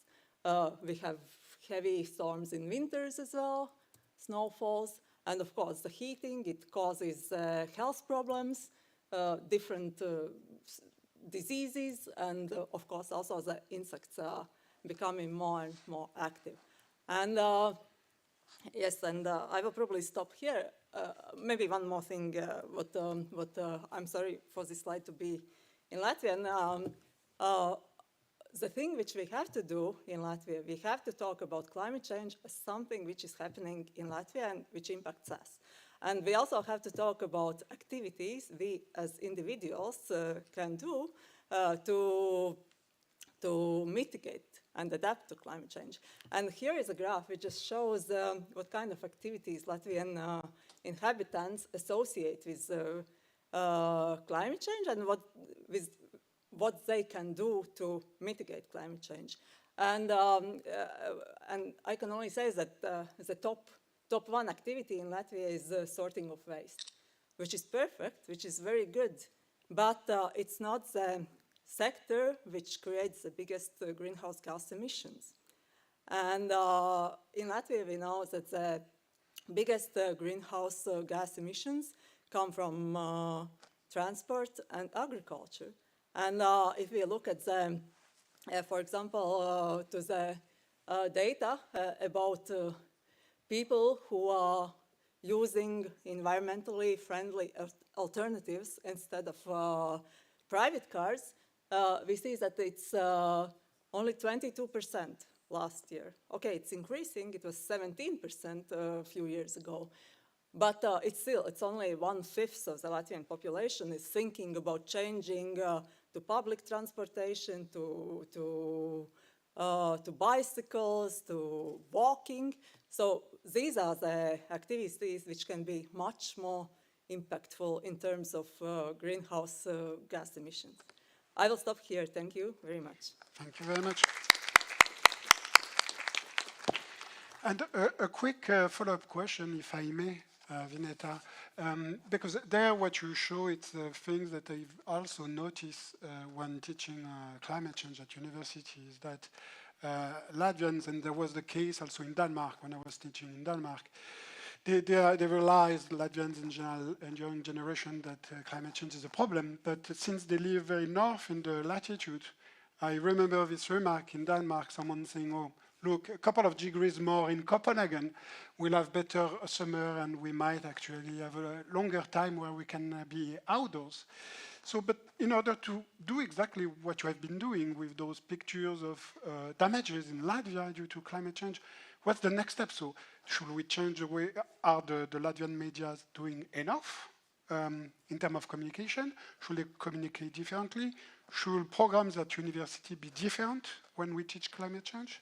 Very briefly, what will be your I think take? I could talk for 2.5 hours here about communication. Okay, because if you have it like was, what the half project a was minute. about. It was what the project was about, but I completely agree with you, like your observation about the Danish student. It's the same here. People were very happy about last September. It was very warm here. And April, last weeks in April, they were perfect. We were so happy to have warmer weather. But at the same time, we have data from our scientists which shows that the global warming in Latvia goes up very, very rapidly and very quickly. And it will have very dramatic consequences for our enterprises, for our farmers, for people's health. And these are the things which should be emphasized in communication. What we say is that we should not talk about climate change as such anymore. We should talk about adaptation, mentioning concrete examples, what is going on in Latvia and how we can adapt to it first. And second, what can we do to mitigate the effect of this already now and for the future generations. Okay, thank you. Thank you. And for the last talk, we have the only representative, if I'm not mistaken, and it's not totally true, but of the private sector. It's Larisa Maskova, who is General Manager at CMA CGM. I got it right, okay. Latvia, that is a logistic company, right? And that will be interesting to see the take of the private sector on the adaptation and mitigation measure. So please, welcome.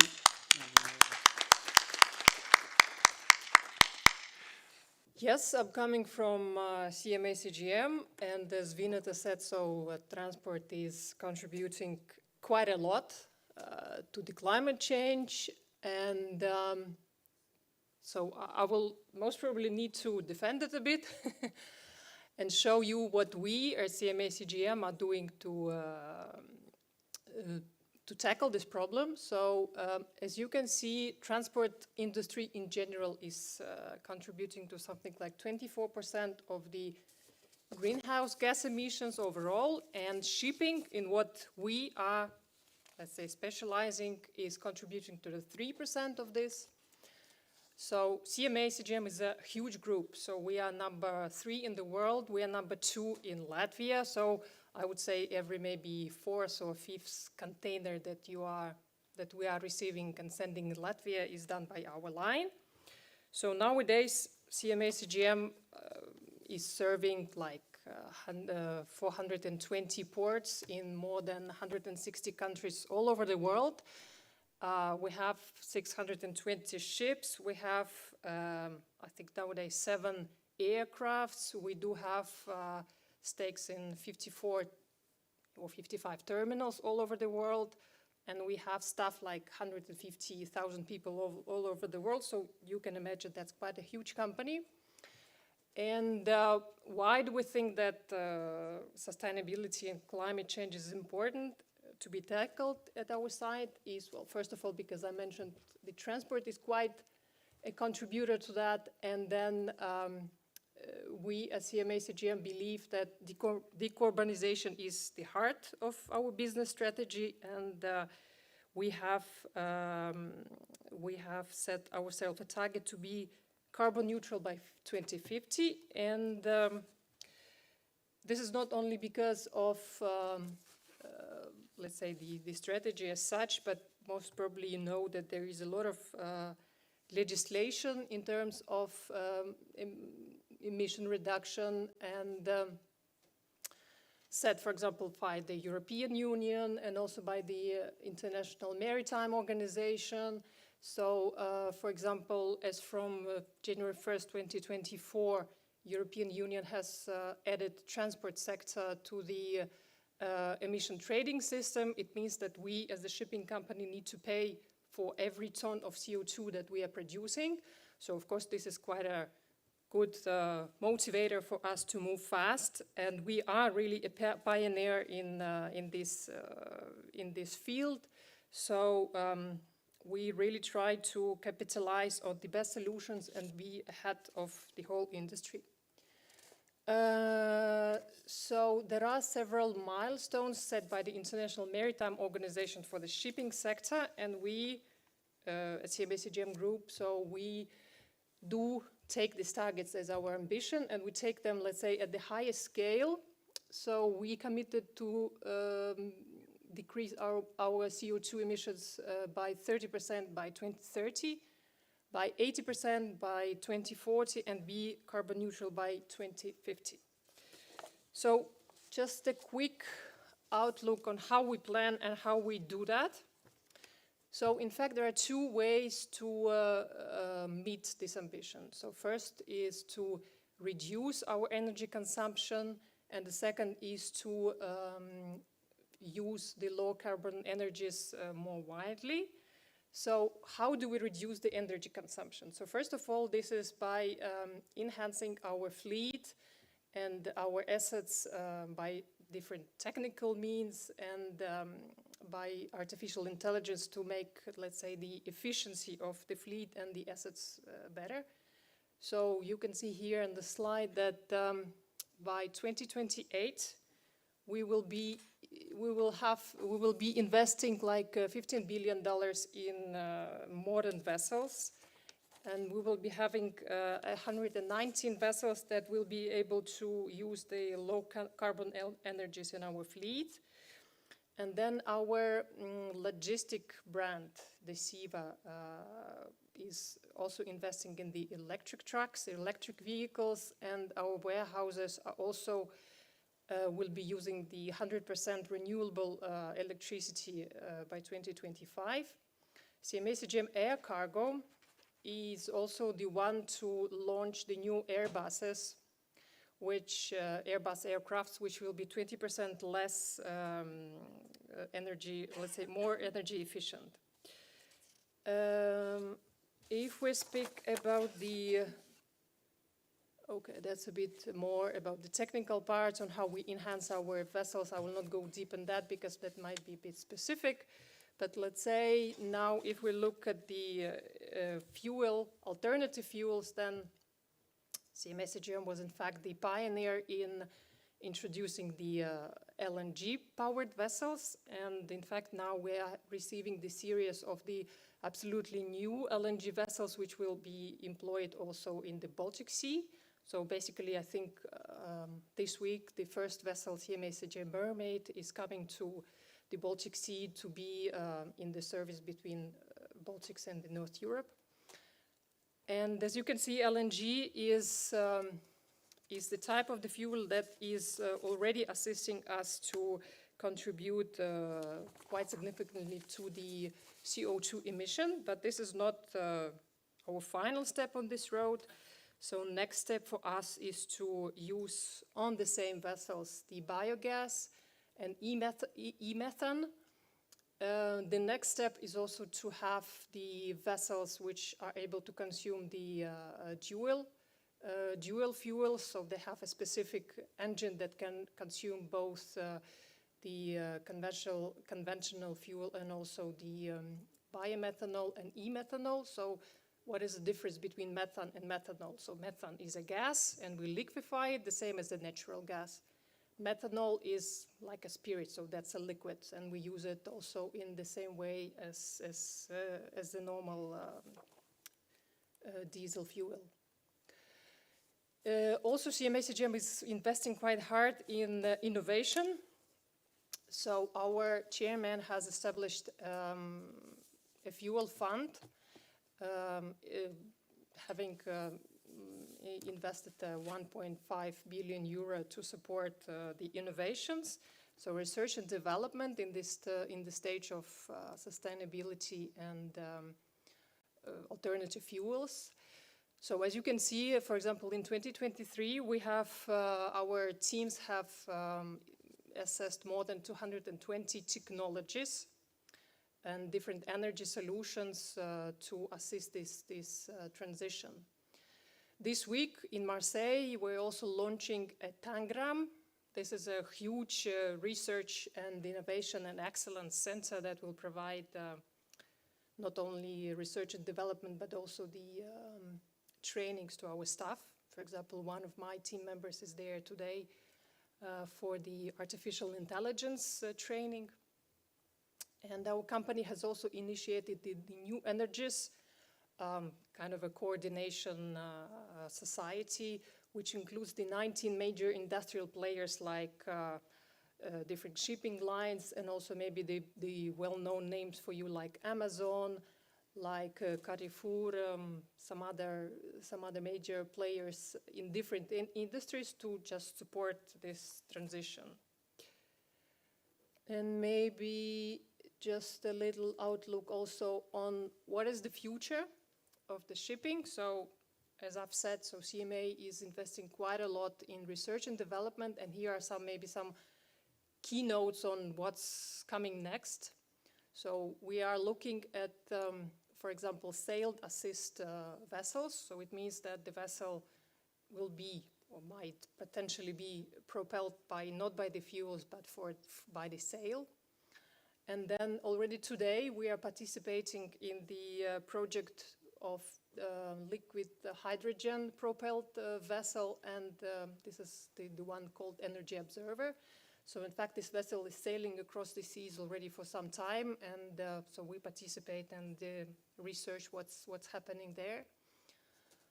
What else interesting here? So I think one of the participants already mentioned this carbon capturing devices. So we are looking also at this technology on board of our vessels, just to have, for example, a technology that can assist us in capturing the CO2, liquefy it, and then use it and maybe waste it in the proper way.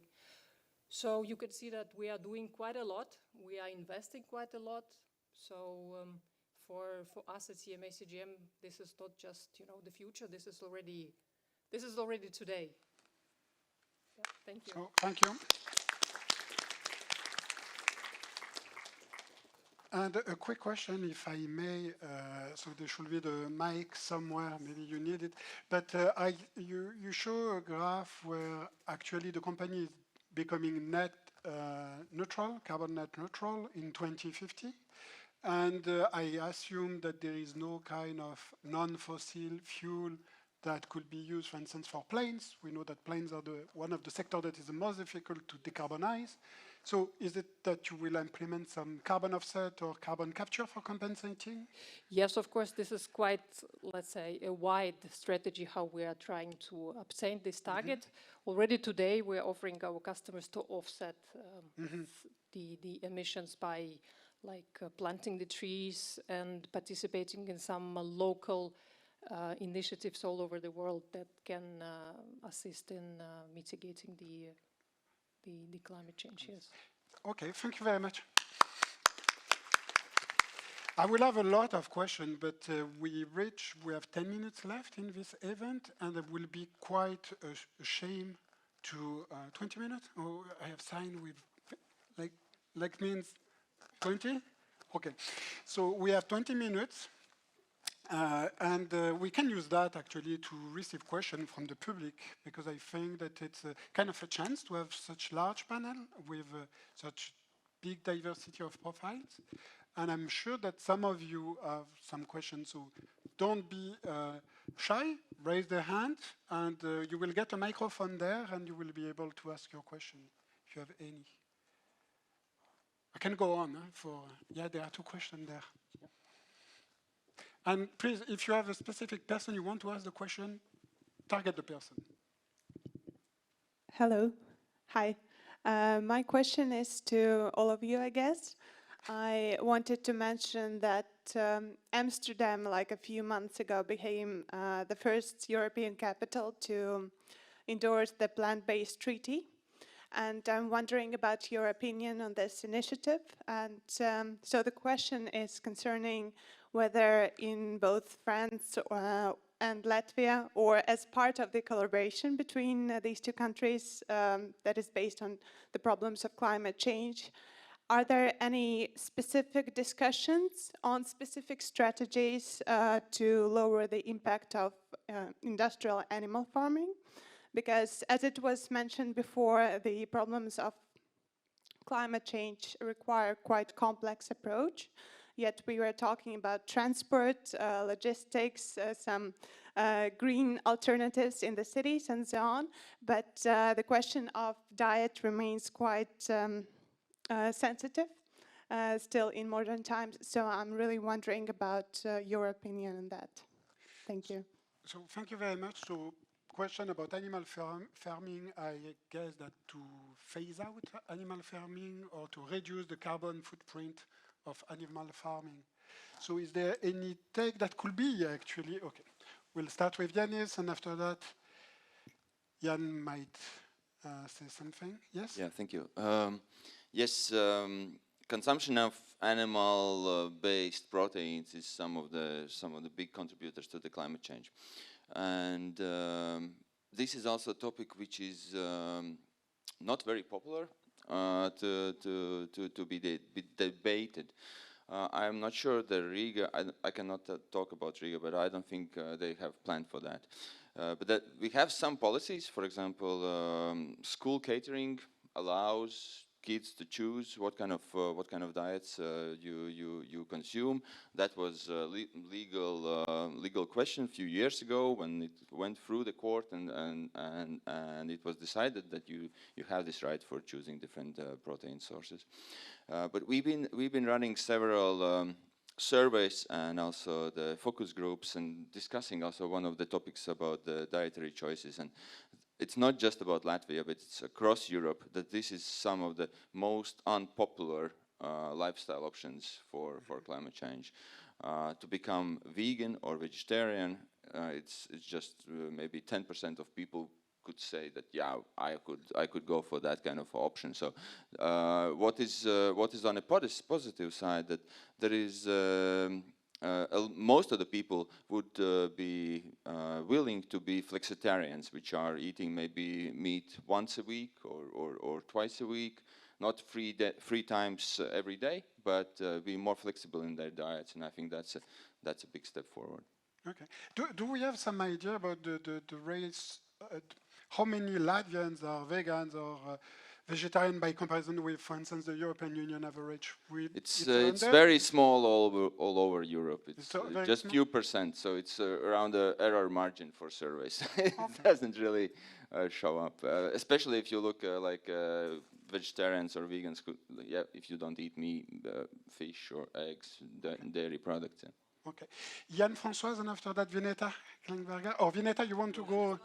Yeah, I just wanted to compliment your an answer to your question about vegans. We had a survey on food waste in Latvia, and we asked people, like the first question was, who are you? Vegan, flexitarian, vegetarian, and so on.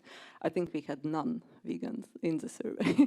So I would say it's even below 1% vegetarians and vegans. Thanks. Jan, Françoise? Yeah, thank you for the question, because it's very important topics when we can gather a lot of opportunities.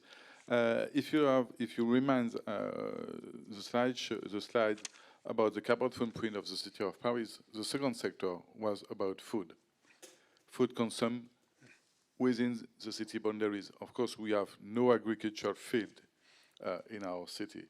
But since the beginning, in 2004, when we try to assess our carbon footprint, we integrate all the food consumed by the citizens of the city of Paris, the workers, the students, the tourists, 26 million tourists a year. It's important because we have an impact. But thank you. It's also an opportunity to change the behavior, as you said, but also to create a new economy.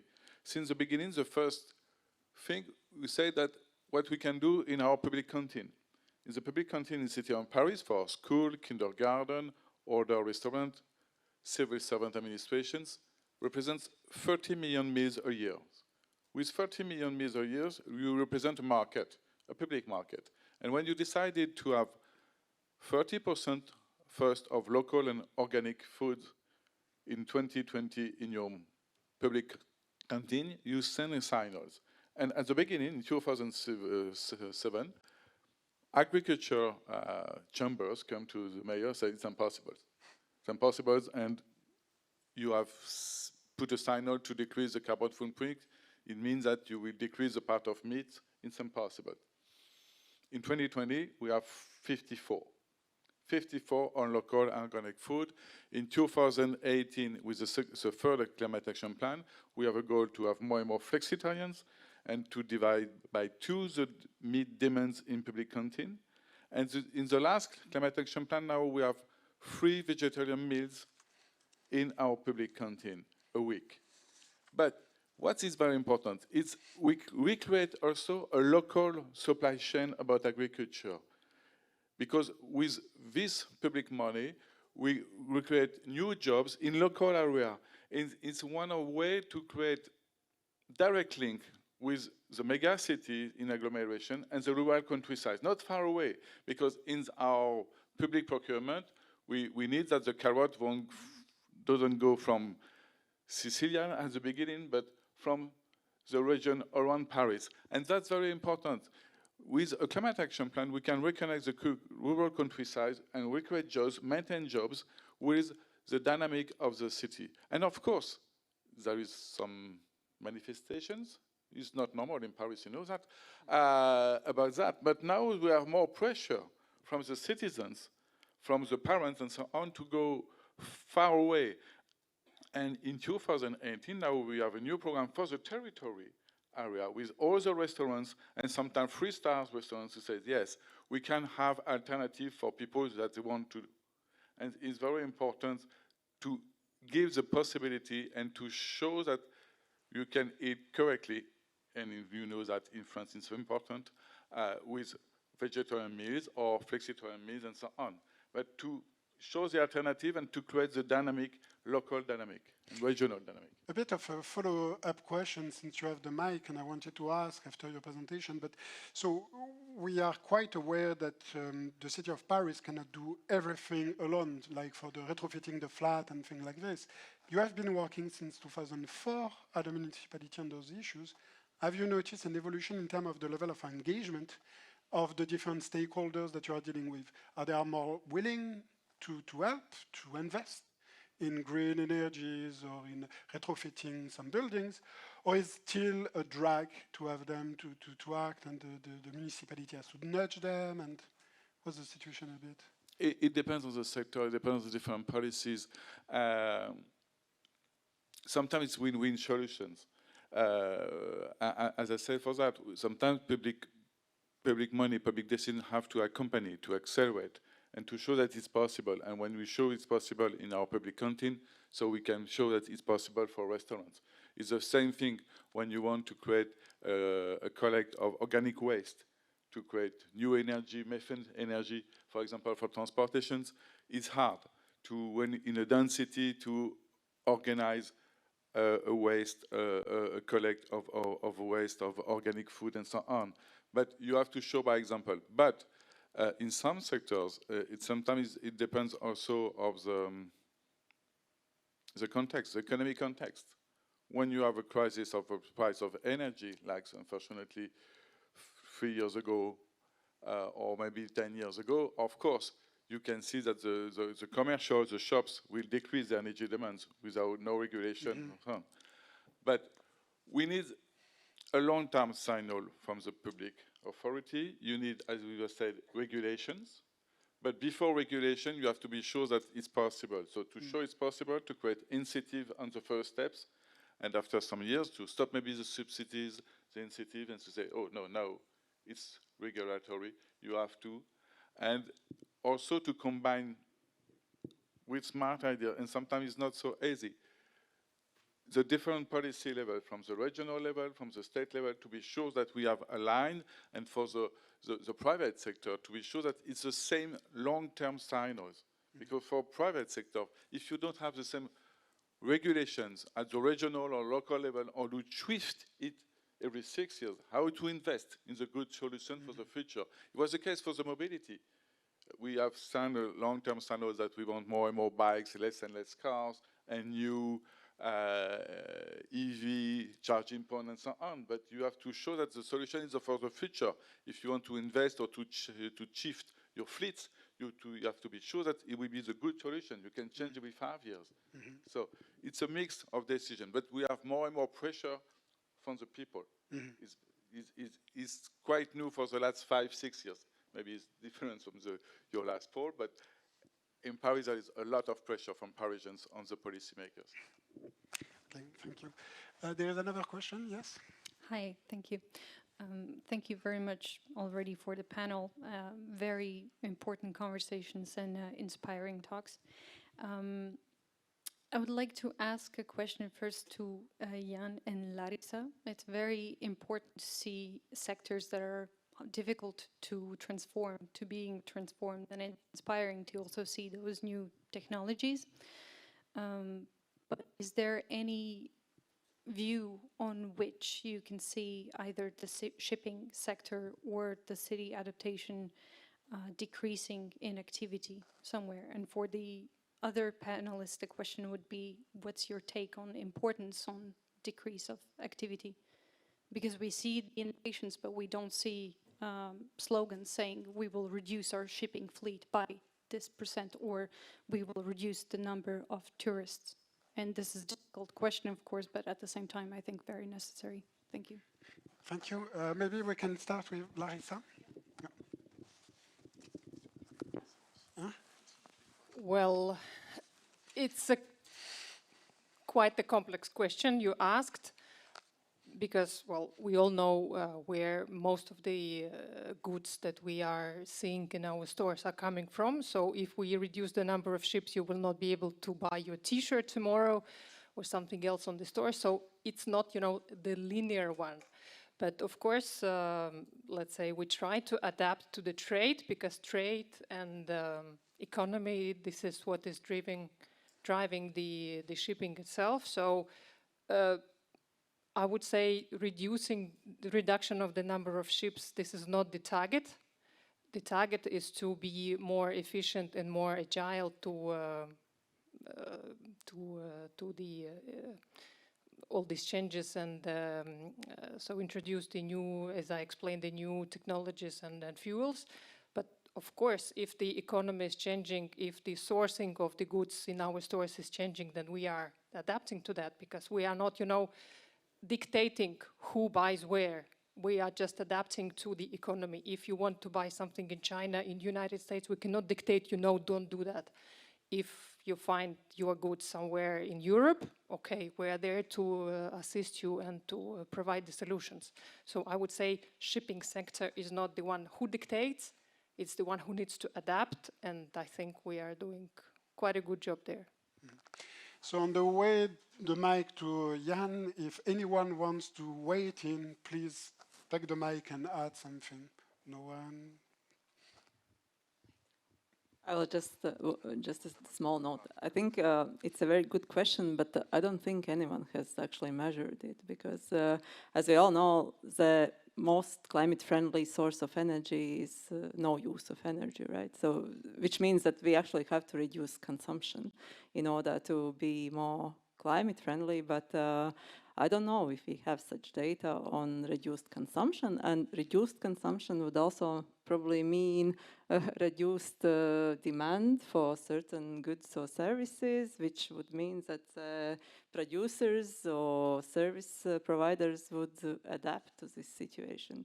So just a general note, but from our survey we see that there are 8% of people who chose intentionally not to buy a certain good last year. So, Laura has something to add, I think. I think Yanis will explain more about what I'm going to say, but in general, it means that you have to have another type of economy to reduce the consumption. Otherwise, it will be just another crisis, economical crisis. Yeah, I can add that 6 IPCC assessment report for the first time mentioned demand-side measures, that we actually have to take them into account. So that, I think that's a good sign. I also personally, I don't believe that it's enough with efficiency improvements and switching from one type of fuel to another type.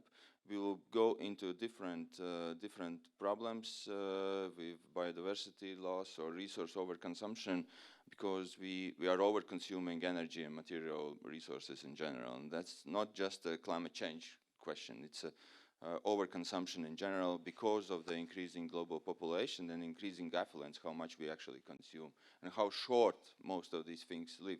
Now we packaging everything, the life is just a few days maybe for those materials, but they all need energy inputs and material inputs to be produced and then also to be managed during the waste end of life cycle. So I think, like Laura was saying, we have to rethink how we actually consume energy and use materials in general to see the better life on Earth.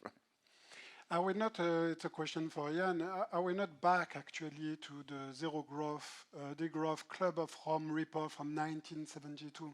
That was the limits to growth, right? So what's your take on that?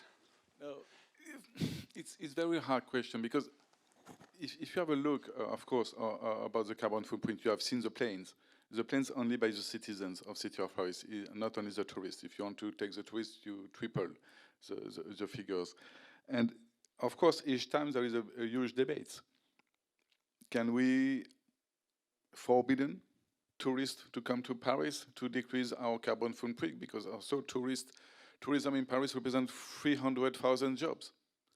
So it's very important also for the economy. But maybe we can also think differently how economy is, why there is the fourth part now in the climate action plan, to rethink what we are produced, and I said maybe to reconnect in the countryside, because can we have new industry in our countryside? Can we develop and encourage what we did since maybe 2015, circular economy, the second hand, and also to be careful. Some people can't choose. Some people can choose to buy a jean maybe at 200 euros because it's a local fabric and so on, and we have to help them. It's the same thing, you know, when we have to take care when you create a new eco-district in a city. It's a wonderful eco-district, sustainable energy and so on. But the price of the square meters double, and the price around also. But when you have responsibility of the city council, maybe you can decide that you have more social housing in, or you can control the price if you can. And that's very important, that to measure each time you have an action about climate action, now if you create new social inequity or if you decrease social inequity. I think that the new aspect of our old policies that we maintain, and usually in Global North. Now, when you have action about mitigation and adaptation solution, to be sure that you will decrease social inequity and not to create a new one. Like I said, with eco-district, or you can, if you want to buy an electric car, it's more expensive than a conventional car. It's the same thing for organic food in France. So, and there is no incentive, major incentive for European level, for example, to decrease the impact of your organic price of food in Europe. And think that the main topics for the next few years to be sure that you can change the behavior of people that they can, and to accompany that people they can't for them. Yeah, because that's true. We tend to forget that the core of the climate international climate policy, the UNFCCC, the Paris Agreement, there is not only climate change that is mentioned, there is the fight against poverty, poverty alleviation, and the right to sustainable development. So we can push the climate change mitigation until to some point. For the last conclusion, 1-2 minutes, we haven't used you that much, Sophie. Maybe you have maybe a question for you. When you are coming to those IPCC meetings, like in Riga, are you optimistic? Are you pessimistic as a scientist? When you see people mobilizing those discussions or starting initiatives, what's your take as a scientist that work on climate change? So first, I just would like to come back to the, Yeah, the sure, last no question. problem. The fact that the ability we will have to control the demand is really something, is really a key. It's not only switching to new technologies, it's also to the way we will control the demand, the way in our countries we will reduce the overconsumption for resource, for climate, but also for biodiversity. And there are also some technical way to solve the economical problem with some circular economy and things like that, which are also things which offer solution, but the cost of inaction is really larger than the cost of action. So it's true that it can disturb economy, and if we go too fast, the consequence for economy can limit the ability to really do the transition, but we cannot just protect the economy and say we cannot change anything, otherwise we will not really do we will not be on the right pathway. Also because in some countries they have to access to development to be protected from the climate change itself by reducing their vulnerability. So if the access to development and for a moment they will emit a little more, we have to do far more effort to limit our demand and the per capita emissions. So this is an important point. The other point is obviously, as we said, the difficulty to organize the temporality of all these changes. We see more and more curiosity from the public, in particular in France, for this subject. Sometimes it can also hamper some decision, and Jan has a lot of experience of that, because when people understand the gravity of the crisis, they want action, and sometimes they are frustrated because they don't have the architecture of choice to do the right choice, and it can also lead to distrust in policymakers. So we also have to be careful. We want to give access to low carbon lifestyle, but if it's not the case and we just say to people that they have to change the way they live, and we don't give them the way to do that, it can also be a problem, and it can also divide the society, as we see sometimes in France, between people living in urban areas versus rural areas. So the way we articulate all this temporality is really something really, really hard. There is no single solution to articulate that, but it's something really important. So am I optimistic or not? I think we are optimistic as scientists because we now encounter some curiosity of the public, and people really realize that climate change is affecting and will affect more and more their lives. So they are curious, and you are here to show that. They are curious of what's happening and what are the solutions. We are optimistic because there are some solutions, even if things are not happening as fast as we would like. But once again, we also have to accept that it takes time to change a society, and it cannot be decided by neither by scientists nor by governance without implication of citizens and people, and this obviously takes time. So we are optimistic to see that more and more things are happening.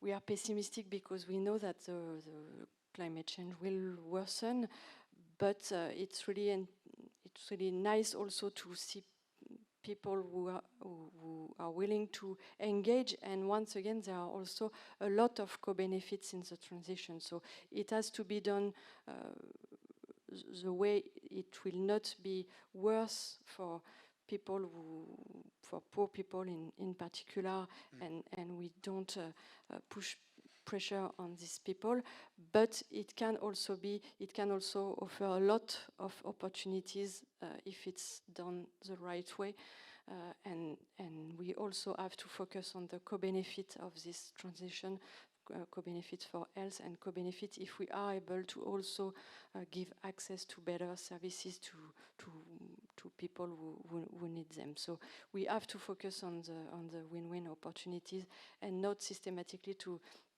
remind that the world will change and we don't like changes. Some changes can also provide a lot of positive aspects. Thanks for this nice summary. We have reached the end of the event, so I wanted first to thank again the organizer of the event, the French Institute, the French Embassy, the University of Latvia, where we are, the Eco Council of University of Latvia. And also I want to thank the public and to thank the panelists that are on stage and those who have left. So thank you very much.